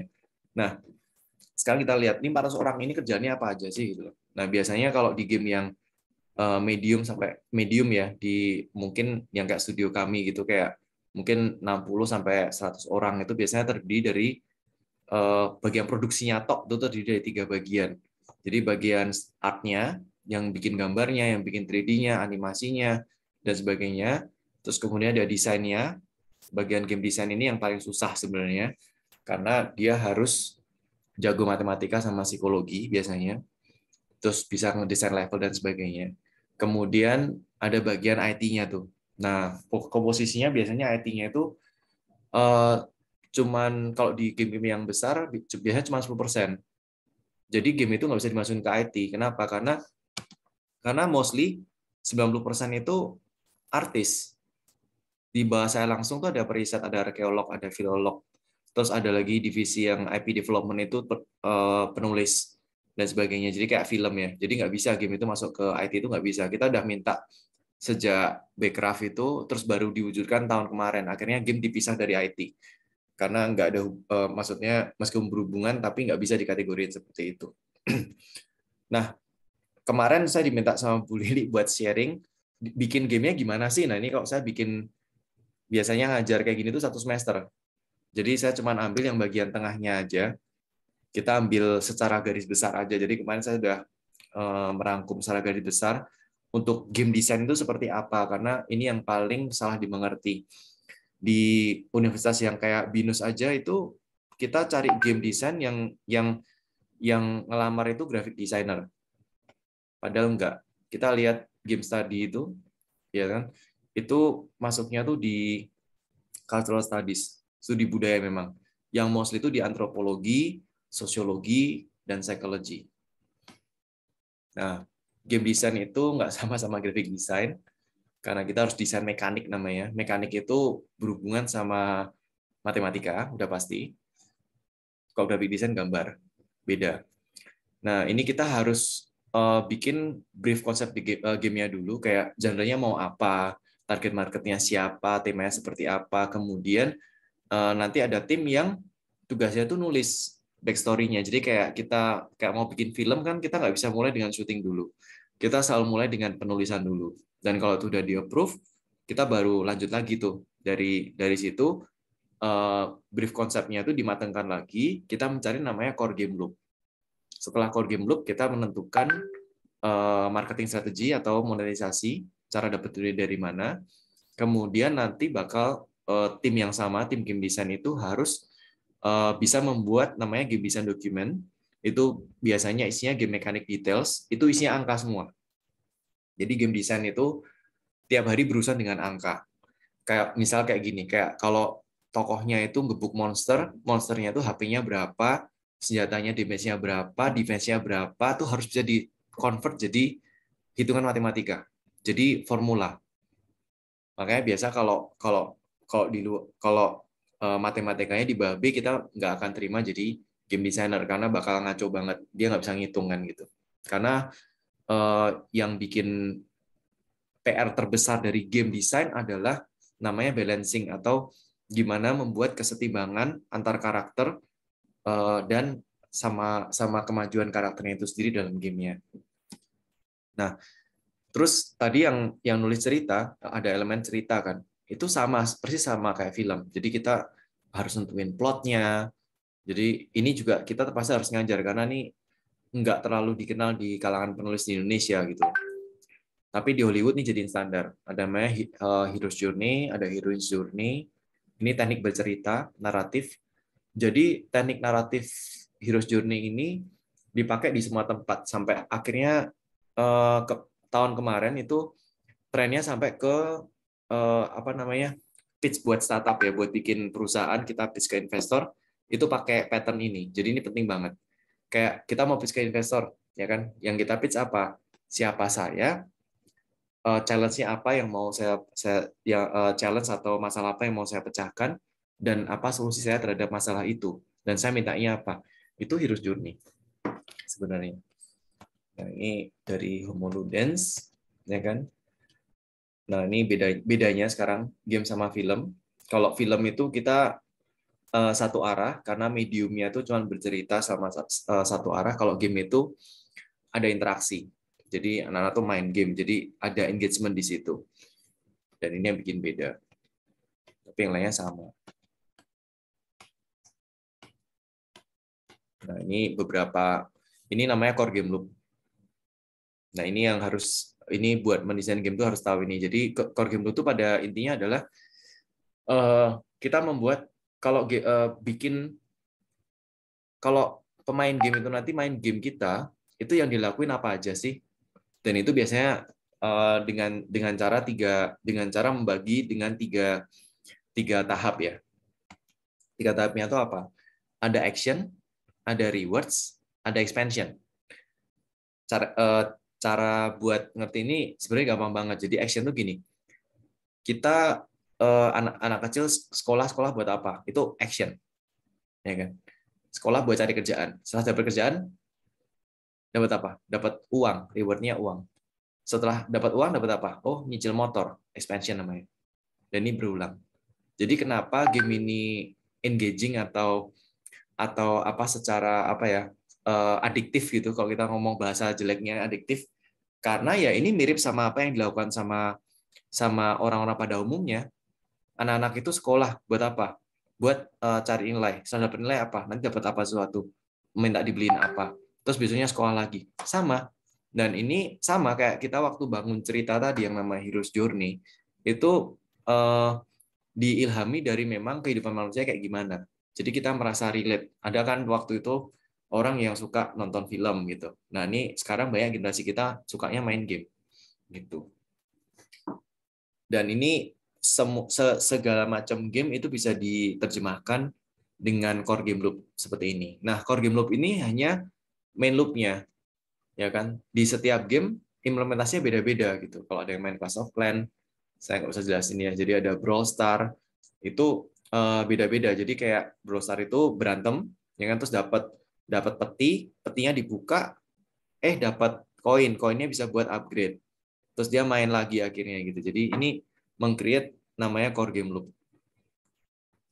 Dan kalau gamenya itu ada ceritanya, akhirnya kita ini yang paling bagian yang paling susah itu adalah membuat semua elemennya dari storytellingnya, dari cerita, terus dari gameplaynya, sama dari story experience-nya itu bisa experience-nya itu bisa engaging. Ini yang paling susah. Teknologi itu cuma dasar. Jadi makanya saya tadi bilang di dalam game itu banyak orang bilang, oh game IT apa enggak? Game itu enggak IT. Game itu mostly cultural studies karena kita belajar tentang ilmu manusia, itu antropologi, sosiologi, ya kan, e-sports itu juga masuk sosiologi karena kita harus memberikan elemen sosialnya di situ. Dan teknologi itu hanya medium aja buat kita membungkus semuanya ini, gitu. Nah, ini dari yang desainer tadi, ini studi kasusnya Lokapala. Lokapala itu genre-nya MOBA. MOBA itu 3 lanes, ada 3 jalur. Kemudian ada 2 yang bulat-bulat ini tower harus dihancurkan. Terus kita mainnya adalah kita main action. Waktu kita menang kita dapat rewards. Rewards-nya bisa dipakai buat beli skin. Nah, kayak gitu. Ini sama. Kita punya core game yang sama. Ya kan, ini battle-nya dalam Lokapala. Terus nanti ini ada di kita namanya apa, yantra. Yantra itu kita nyusun apa elemen-elemen tadi. Terus prosesnya seperti apa sih? Nah, setelah kita tahu tadi core game loop-nya tuh kita jabarin lagi tuh. Setelah desain, ya kan, kita bikin game design document, ya kan, itu kepecah jadi 2. Jadi satu ke programmer technical, satu ke UX designer. UX designer itu beda sama UI. UI itu tentang desain bentuknya. Kalau UX itu mendesain user journey-nya. Nah, biasanya yang jago di UX ini anak psikologi. Kalau di UI design ini biasanya anak-anak graphic designer. Jadi setelah programmernya approve, kemudian jalan tuh di program, terus kemudian nanti ketemunya di situ. Jadi dari UI kemudian mendesain banyak hal lagi, kemudian di testing, kemudian diimplementasi, terus kemudian ada feedback, kita iterasi di situ. Jadi prosesnya itu ini proses yang paling simpel ya. Kalau aslinya kita sprintnya tuh buat satu karakter, buat bikin satu karakter bisa hidup itu 6 bulan. Dari ini nggak ngomong desain gamenya ya. Desain gamenya tuh kemarin kita 10 orang, itu kita baru kelar setahun. 8.000 halaman. Itu baru desain gamenya. Kenapa? Karena kalau nggak ada game design document tadi, yang ini documentation, ini nggak ada game design document itu, kita kayak mau bangun gedung perkantoran di ICPD 50 lantai, tapi kita nggak punya blueprint-nya, nggak punya arsitektural dan arsitektural desain dan sebagainya, nggak punya blueprint-nya, terus gimana kita mau bangun, bisa-bisa roboh kan gitu. Jadi beda banget. Memang skalanya game itu beda-beda. Ada yang game kecil yang kayak apa namanya, kayak kita bangun perumahan di Perumnas gitu. Ada satu lagi yang kayak game kayak Lokapala gini bikinnya kayak gedung perkantoran 50 lantai, misalnya kayak gitu. Jadi ini kita jelaskan yang dibutuhkan di industri. Kenapa? Karena gini, game yang kecil-kecil itu, yang memang dibuat itu nggak ada nilai ekonominya. Ada 400.000 game yang kecil-kecil itu hanya memperebutkan 15% dari market. Jadi kebanyakan yang bikin game kecil gitu biasanya mati karena nggak ada nilai ekonominya. Nah, sedangkan yang top 100-nya di Indonesia maupun di dunia itu game-game yang skalanya seperti ini. Jadi kenapa kita kemarin ada, nanti tahun depan bakal diumumin di Kemarfest bakal ada akselerasi industri game, itu bukan bikin game kecil-kecil. Kita bakal push game-game yang dibuat dengan budgetnya itu di atas 20 miliar sampai 100 miliar. Itu buat kita bisa take back market lokal kita gitu. Terus ini buat karakternya sendiri. Jadi karakter ini biasanya mulai dari riset. Jadi ini risetnya dibuang dulu karena risetnya biasanya berbulan-bulan kan. Kayak Borobudur itu kita riset berbulan-bulan tuh. Bahkan ada yang sampai setahun. Dari karakter itu, dari riset kita mapping. Nah, ini yang nggak pernah dilakukan. Kita mapping apa yang sebenarnya define karakter itu. Terus kita bikin namanya lore. Dari lore-nya ini adalah sebenarnya backstory dari karakternya. Terus kita bikin dia role-nya apa sih sesuai dengan backstory-nya karakter itu. Kemudian di saat yang bersamaan bagian visual concept development-nya juga dibuat. Jadi karakternya bakal kelihatan kayak gimana. Jadi misalnya kayak tadi Guning tuh. Kenapa si Guning pakai baju Cina terus si Mas Garindinya tuh pakai belangkon dan sebagainya, karena itu simbol-simbolnya dia. Satu Cina, satu Jawa. Satu pakai batiknya ada naga sastranya, yang satu batiknya pakai phoenix. Guning aja tuh kayak gunya dari bahasa Mandarin yang artinya ancient, ningnya tuh dari bahasa Jawa namanya. Dan itu semua harus di-define di awal. Nggak bisa dirubah-rubah. Dan mereka berantemnya kayak gimana? Zaman itu belum ada silat gitu. Ya kita harus cari kenapa dari akarnya silat tuh. Makanya saya cari kan silat yang paling tua loh, kok hormatnya kok aneh. Akhirnya ketemu nama bela dirinya Wu Chuchen gitu. Ya kita cari. Ternyata Wu Chuchen itu berkembang memang di Solo dan Jakarta. Solo dan Batavia sama gitu. Jadi kayak oh ya ini. Maksudnya yang akhirnya kita ambil tadi gayanya kayak gitu karena ada alasannya gitu. Dan sebagainya, dan itu kita buat nentuin apa? Buat nentuin cara bermainnya dalam gamenya. Dan itu harus ada dokumentasinya secara teknis gitu. Ya, ini prosesnya. Ini buat satu karakter nih. Ini makan waktu dari awal sampai terakhir ini itu 6 bulan. Satu karakter. Jadi kalau kemarin kita barusan ngerilis satu karakter namanya El Viento, itu Hanuman. Itu risetnya udah dari bulan Februari atau Maret awal tahun inilah gitu. Jadi kayak sistem ban berjalan. Terus ini juga proses-proses lainnya. Nah ini saya nggak mau terlalu teknis karena kayaknya agak ini kita dikulit dulu, ya kan? Ini juga bagian dari game design, gimana kita monetize. Jadi kita harus ngomong sama bagian bisnisnya, tim marketingnya, kemudian nanti dari produknya itu sendiri ada benchmarknya, terus kemudian ada mekaniknya, ada aturannya gimana. Misalnya kita kemarin kolaborasi sama Grab gitu. Mau ngasih apa sih? Mau ngasih skin salah satu karakter, skinnya itu jaketnya Grab. Nah itu nanti secara mekanik didesain. Produknya seperti apa, experience-nya seperti apa, UI-nya seperti apa, kemudian ada list asetnya yang diproduksi. Di luar itu, bagian programmingnya jalan di atas ini. Gitu. Jadi kayak proses baru bikin satu campaign ya, misalnya kayak dengan Grab gitu. Nanti sama lain lagi kayak kemarin kita sama BCA gitu, itu beda lagi. Tapi kira-kira alurnya seperti ini.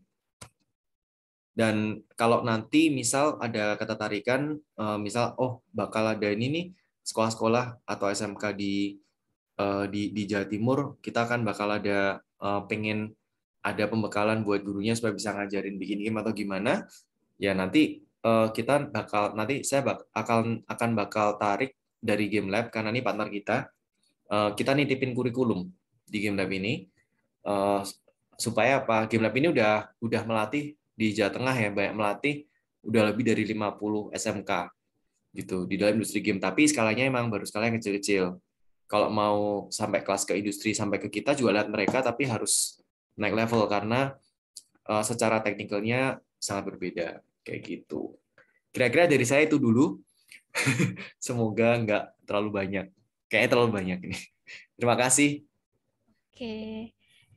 Terima kasih kembali untuk Ko Ivan atas pemaparan materinya.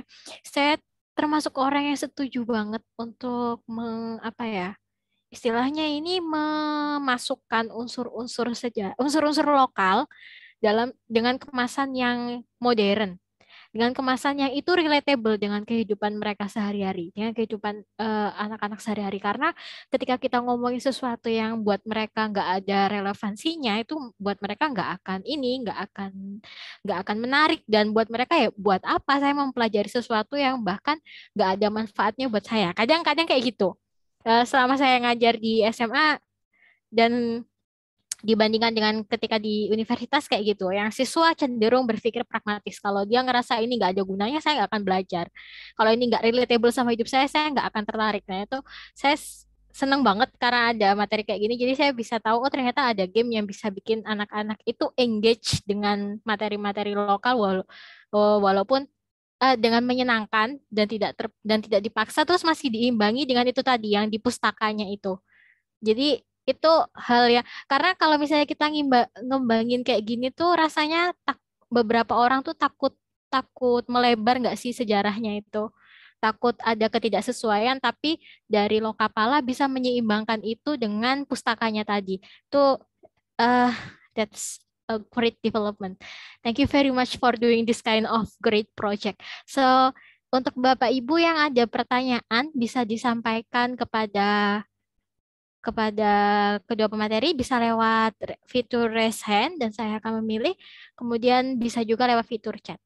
Oke, untuk Pak Baihaki, kepada Pak Halo, Baihaki dipersilahkan. Ya, silakan Pak. terima kasih Ibu Moderator. Halo Mas Ivan Jen, salam kenal. Saya salah satu guru sejarah di Kota Surabaya, tepatnya di SMA Kawung 1 Surabaya. Saya sangat beruntung sekali malam ini tadi, meskipun terlambat, tapi pas sesinya Mas Ivan ini. Dan topiknya yaitu tadi sangat relate sekali dengan anak-anak zaman now. Yang ingin saya tanyakan, karena kita kan sekarang berada di dunia aplikasi tuh. Nah, kalau tadi Mas Ivan tuh sudah menjelaskan gimana industri game itu bermula dari inspirasi budaya, kemudian dimulai dengan risetnya seperti apa, sampai eksekusi di pasalnya seperti apa. Nah, sejauh ini bagaimana sih pengguna games itu bisa memberikan review terhadap produk games itu? Dan sejauh ini bagaimana si pembuat game itu bisa menuruti misalnya rating games ini bintangnya berapa? Nah itu sejauh ini apakah berpengaruh dengan eksistensi game itu di pasar gitu? Dan bagaimana kreator menanggapinya? Dan saya cuma penasaran sejauh ini impact-nya terhadap pemasaran game dari riset yang sangat mendalam itu tadi. Itu Mas pertanyaan saya mungkin. Terima kasih. Terima kasih Pak. Saya jawab soal rating dulu ya. Rating itu memang sangat berpengaruh Pak.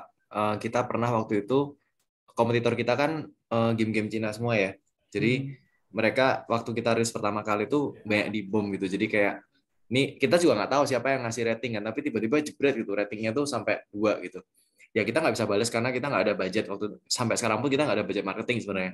Dan kita kalah jauh kok sama mereka. Mereka pendapatannya kayak ada yang salah satu game itu pendapatannya tuh dari Indonesia tuh udah 3 triliun, 4 triliun setahun. Ya kan, kita aja belum monetize di situ. Kita belum selesai development gitu.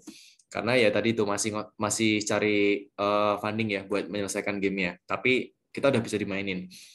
Nah, rating itu sangat pengaruh. Kenapa? Karena begitu rating itu drop di bawah 3,5 itu nggak akan kelihatan di istilahnya di Google Play-nya. Merosot jauh banget itu pasti pengaruh. Tapi ya kita menyiasatinya, kita kan kembangin narasi ya. Jadi kayak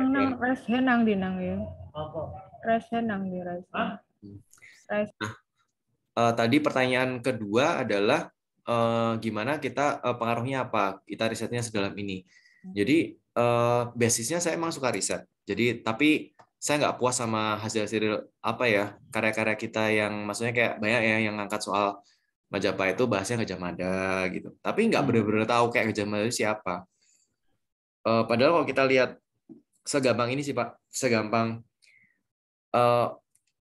Gajah Mada itu siapa? Itu kan tinggal ke Candi Singosari, lihat prasastinya, itu ada namanya dia, namanya Jinodara.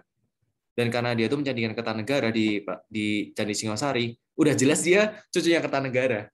Berarti dia sepupunya Tribhuwana Wijetunggadewi kan. Itu yang membuat dia punya ambisi buat menyatukan Nusantara.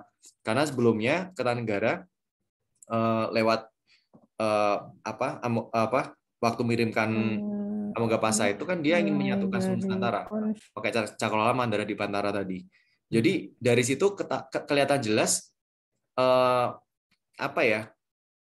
penerus spiritnya Kertanegara itu melalui anaknya Gayatri Rajapatni tadi itu ada 3 ngomongnya hal yang sama semua kan, soal penyatuan Nusantara semua gitu. Jadi kayak hal yang kayak gitu yang kadang-kadang luput karena kita terlalu banyak fokus ke ini gimana nih Gajah Mada kecilnya gimana, besarnya gimana, yang menurut kita nggak penting. Yang penting adalah apa yang dia perbuat kayak gitu. Jadi yang kita perkuat emang di narasinya, dan itu yang membuat kami juga lumayan lucu, merasa lucu ya, karena gini, di sini ya di pendidikan budaya kita kan kurang ya, pendidikan sejarah dan budaya kita kurang. Tapi kemarin ada pemain Lokapala yang sampai ke Piala Presiden, itu orang Bekasi mengidolakan orang Bajo. Pernah ada nggak di Jawa ya, karena saya dari Solo ya, di Jawa yang taruhlah pelajaran apa yang bisa membuat anak-anak ini mengidolakan orang dari suku lain yang dia bahkan nggak pernah ketemu. Itu kita lakukan di Lokapala, Pak. Wow. Jadi kayak itu menurut saya diplomasi budaya kami itu berhasil. Kenapa? Karena tadinya mungkin selama ini kita banyak konflik antar budaya itu karena antar suku juga karena kita nggak ngelihat satu dengan yang lain. Tapi ternyata banyak pemain Lokapala tuh jadi tahu, oh ini tuh budaya Papua keren banget mitologinya. Orang Bajo tuh keren banget, pengen ketemu sama orang Bajo gitu karena mereka secara genetik udah berubah. Itu semua kita ekspor dan kita keluarkan di situ. Jadi kayak waktu mereka main dan mereka mengidolakan satu tokoh ya, secara nggak langsung mereka juga belajar cerita tokoh ini apa sih, terus kenapa dia kayak gini, kenapa senjatanya gini, kenapa skillnya kayak gini, kenapa namanya Lando gitu orang Bajonya. Oh Lando tuh ternyata bahasa Bajo, artinya badai. Kenapa? Karena orang-orang laut ini hidup harus berdampingan dengan badai. Sementara kita orang darat itu takut sama badai gitu loh. Dan hal yang kayak gitu yang kayak mereka belajar akhirnya, oh ternyata bahasa Papuanya Cendrawasih itu Kwamki gitu. Itu mereka belajar dari Lokapala loh Pak, bukan dari sekolah gitu loh. Jadi kayak sesuatu yang menurut saya harus bisa bikin impact ya ke anak-anak muda kita ya. Karena tadi itu, kalau sekarang 150 juta orang di Indonesia main game, bukan saatnya lagi kita tanya main game itu gimana caranya buat mereka ngurangin game. Tapi gimana supaya kita bisa masukkan unsur pendidikan itu ke dalam game yang dimainkan sama mereka. Yep, betul. Dengan saya kayak gitu. Jadi kita jangan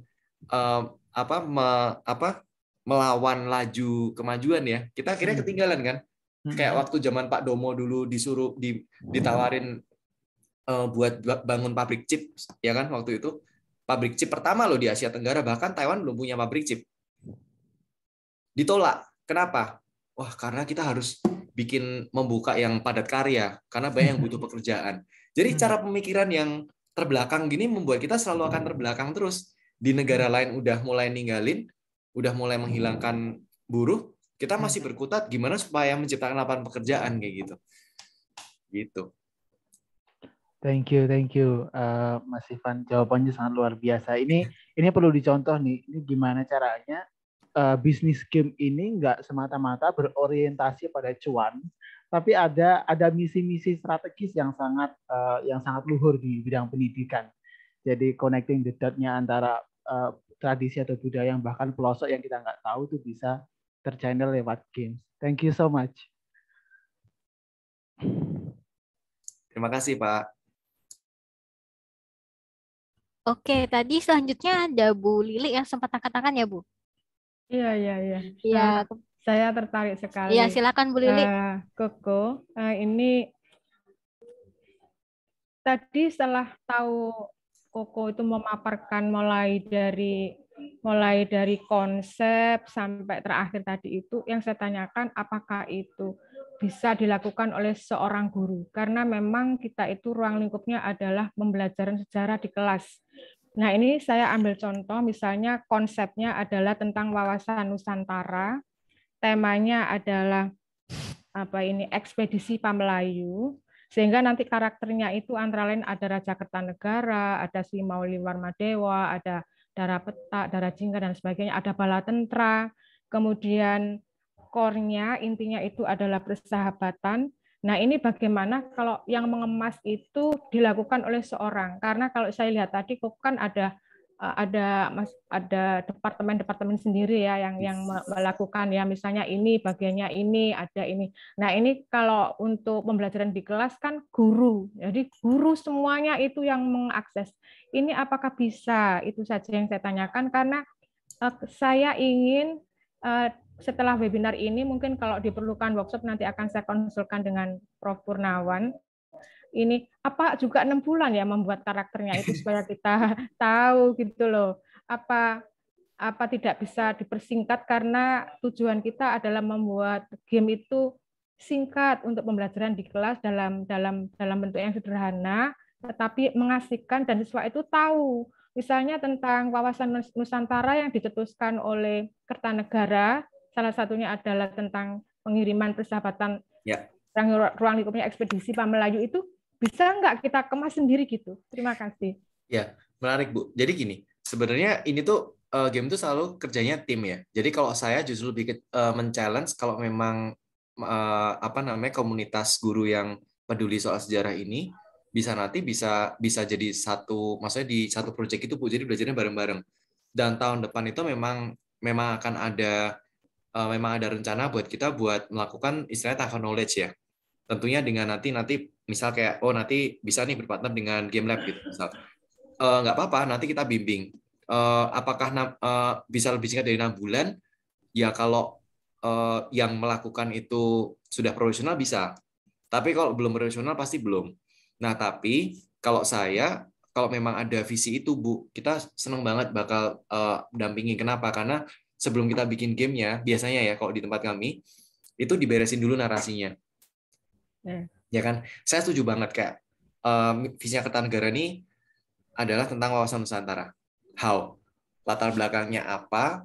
Kertanegara itu siapa dan sebagainya apa semua itu harus di-define dulu Bu, itu berantem dulu di depan. Nah, kalau ini sudah sangat clear, narik garisnya istilahnya. Kita kalau di film jadi kayak bikin spine-nya itu sangat clear, itu akan lebih mudah waktu dialihwahanakan menjadi game. Nah, itu yang jadi menarik. Karena kan Kertanegara nggak ujuk-ujuk, dia mau nyatuin Nusantara, dia punya Cakrawala Manggala Dipantara. Nggak gitu kan.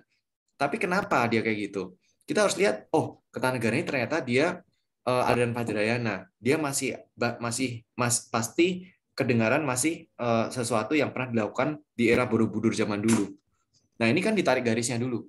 Ternyata dulu Borobudur itu pusat peradaban dunia. Satu pusat peradaban dunia ya. Yang pengaruhnya sampai kemana-mana. Jadi keinginan, terus waktu itu ada isu politik lagi itu.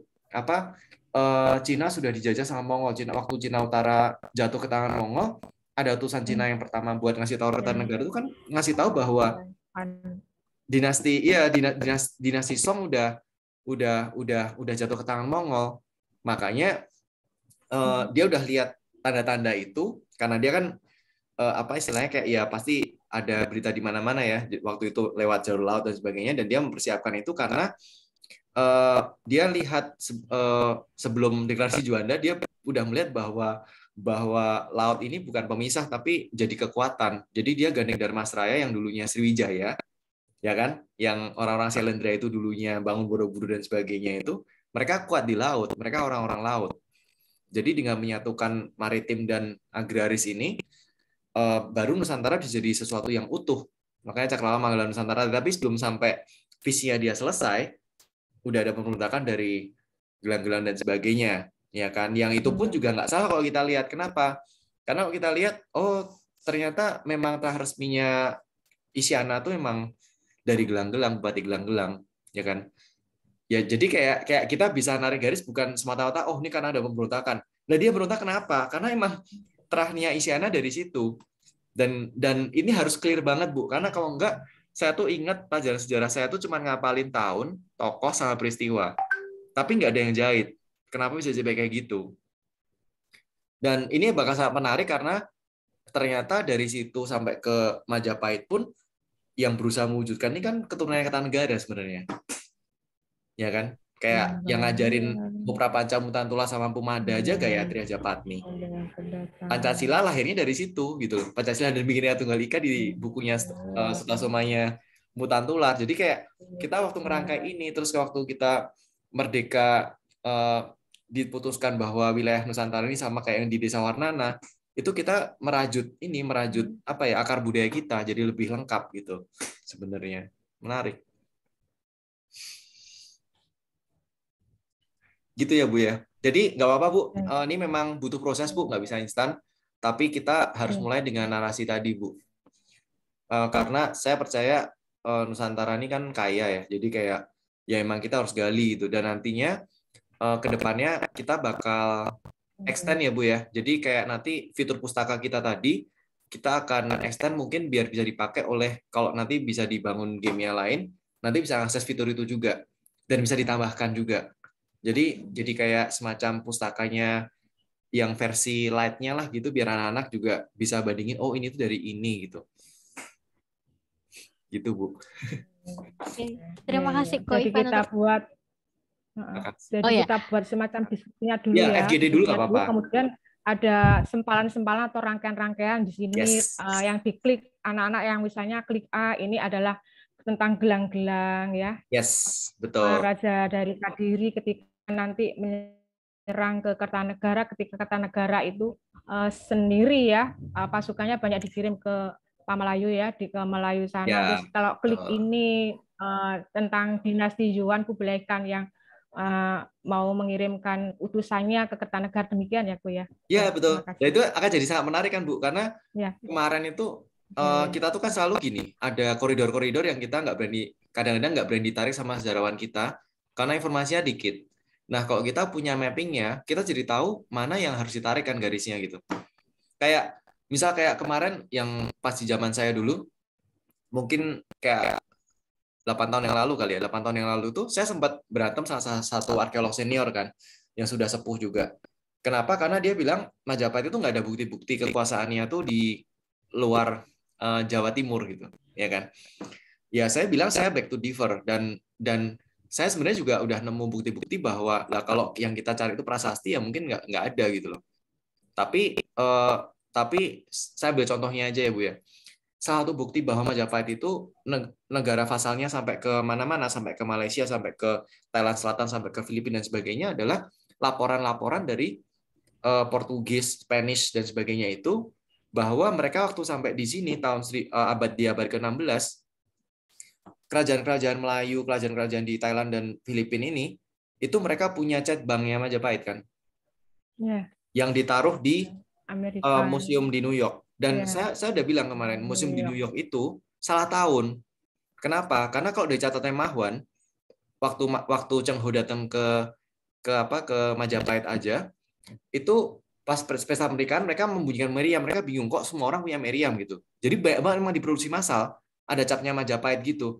Tapi ini kan ada ciri khasnya Bu, yang di Museum New York itu kenapa saya bilang salah? Karena saya kan neliti senjata juga. Jadi senjata cat bang itu di zaman dinasti Yuan itu muzzle load. Isinya dari depan Bu, dari moncongnya. Sedangkan yang di Museum of New York itu bridge load namanya. Isinya dari samping. Nah, bridge load ini itu sebenarnya dekat-dekat abad Portugis ya. Abad ke-15 ke-16 ya, Bu ya. Jadi kayak yang di sana salah sebut angka tahunnya, tapi kita jadi tahu bahwa bukti bahwa bukti bahwa kayak sampai Langkasuka yang ditulis negara Kertagama itu jadi fasal state Majapahit adalah karena mereka punya lantaka atau cat bang ini. karena ada capnya Majapahit semua kan itu. Jadi cuman negara-negara kerajaan-kerajaan vasalnya Majapahit yang dikasih senjata ini. Itu udah bukti yang sahih. Kok cari prasasti ya nggak ketemu lah gitu. Gitu.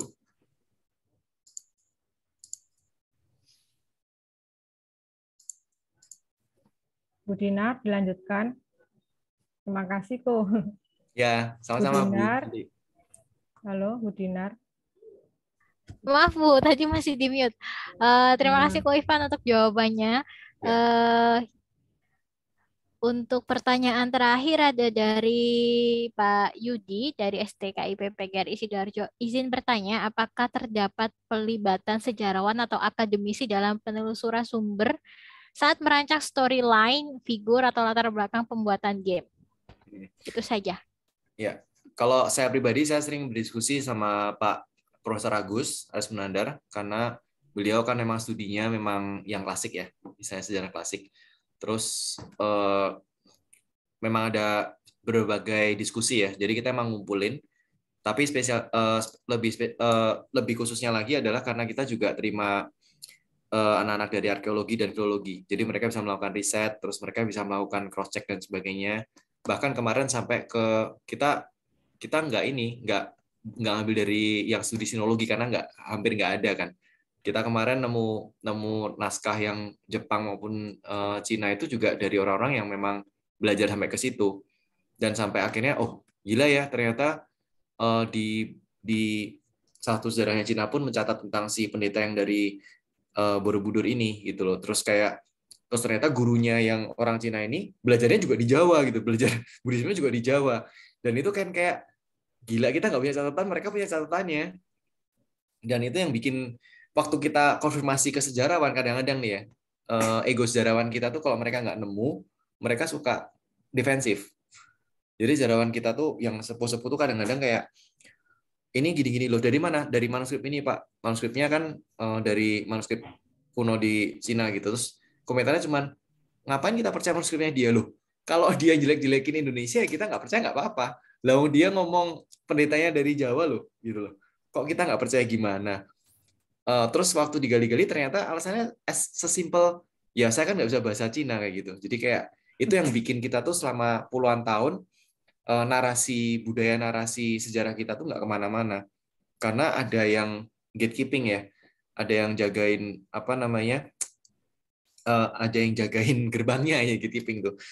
Sedangkan kalau kita lihat taruhlah Pak Peter Carey gitu, dia ngelihat dia bikin apa namanya, dia memang menemukan sesuatu yang besar waktu Raden Saleh kemarin penelitian tentang Diponegoro, dan itu pun dengan semuanya dengan asumsi ya. Jadi kayak Raden Saleh itu menggambar company itu dengan kepala besar karena dia tuh orang Jawa, dia pasti tahu wayang, dan di wayang itu Buto itu kepalanya besar, ya kan? Ya itu sebenarnya kalau saya bilang juga bisa aja tuh tak tegatuk gitu loh. Kenapa? Karena kepala besar itu kan juga bisa karena nganggap orang Belanda itu sombong. Ya kan, gitu aja bisa diterima sama banyak apa namanya kayak orang Indonesia gitu. Tapi waktu kita sendiri yang ngomong itu kayak, loh ini ada buktinya loh, ada manuskripnya. Itu kadang-kadang susah banget ngomong biar bisa klop, karena yang nemu bukan sejarawan, yang nemu bukan filolog, yang nemu bukan arkeolog kayak gitu. Dan mereka kesulitan menerima itu. Itu sih tantangannya sih. Oke. Thank you, Ko Ivan.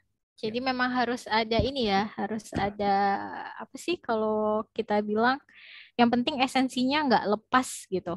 Betul. Narasinya. Karena kadang kalau kita maksudnya mengharuskan narasinya itu sama persis, kita malah nggak jalan gitu. Yes. Karena ada beberapa hal yang rumpang dalam sejarah kita, karena sejarah itu kan nggak mungkin kita taunya utuh. Justru yang bikin utuh adalah imajinasi kita sendiri. Itu makanya sejarah ada fungsi imajinatif. Thank you, Ko Ivan.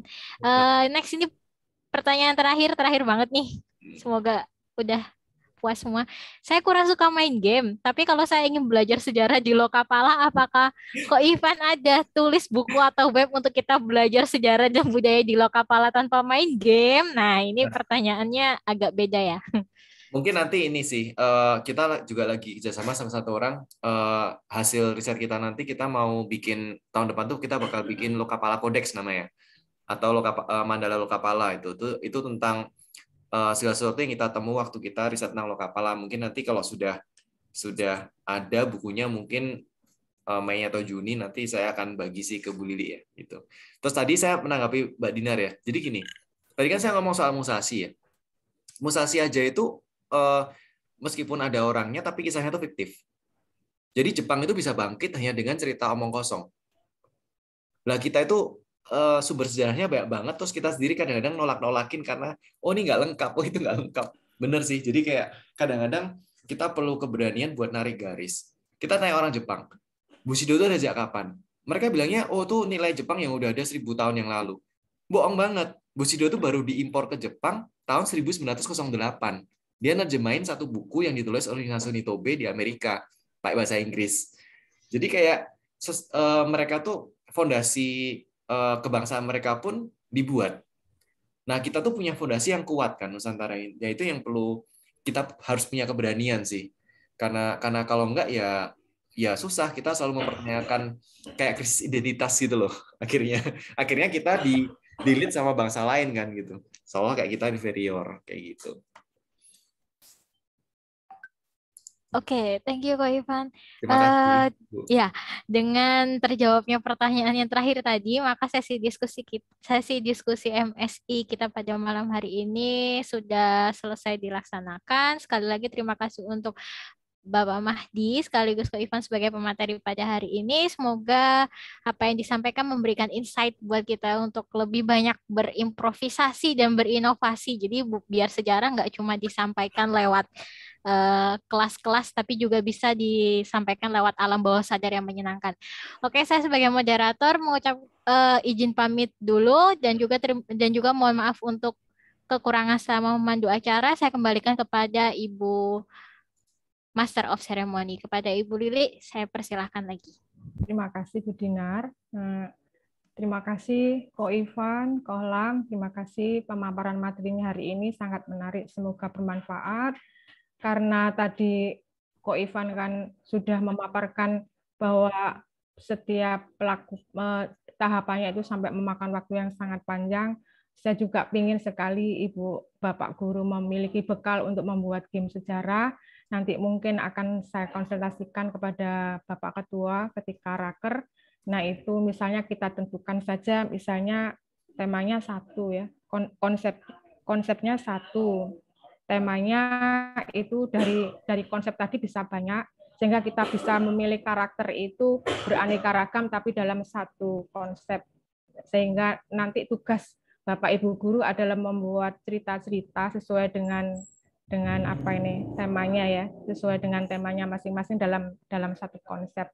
Sehingga yang diterima oleh MSI maupun Ko Ivan nanti akan banyak cerita-cerita game dari Bapak Ibu Guru secara sederhana sehingga bisa diaktualisasikan di dalam kelas. Terima kasih. Mohon maaf atas segala kekurangannya. Saya mohon izin undur diri dan saya sampaikan terima kasih semuanya. Saya tutup. Wabillahi taufik wal hidayah wal ridho wal inayah. Wassalamualaikum warahmatullahi wabarakatuh. Waalaikumsalam. Terima kasih Bu Lili. Saya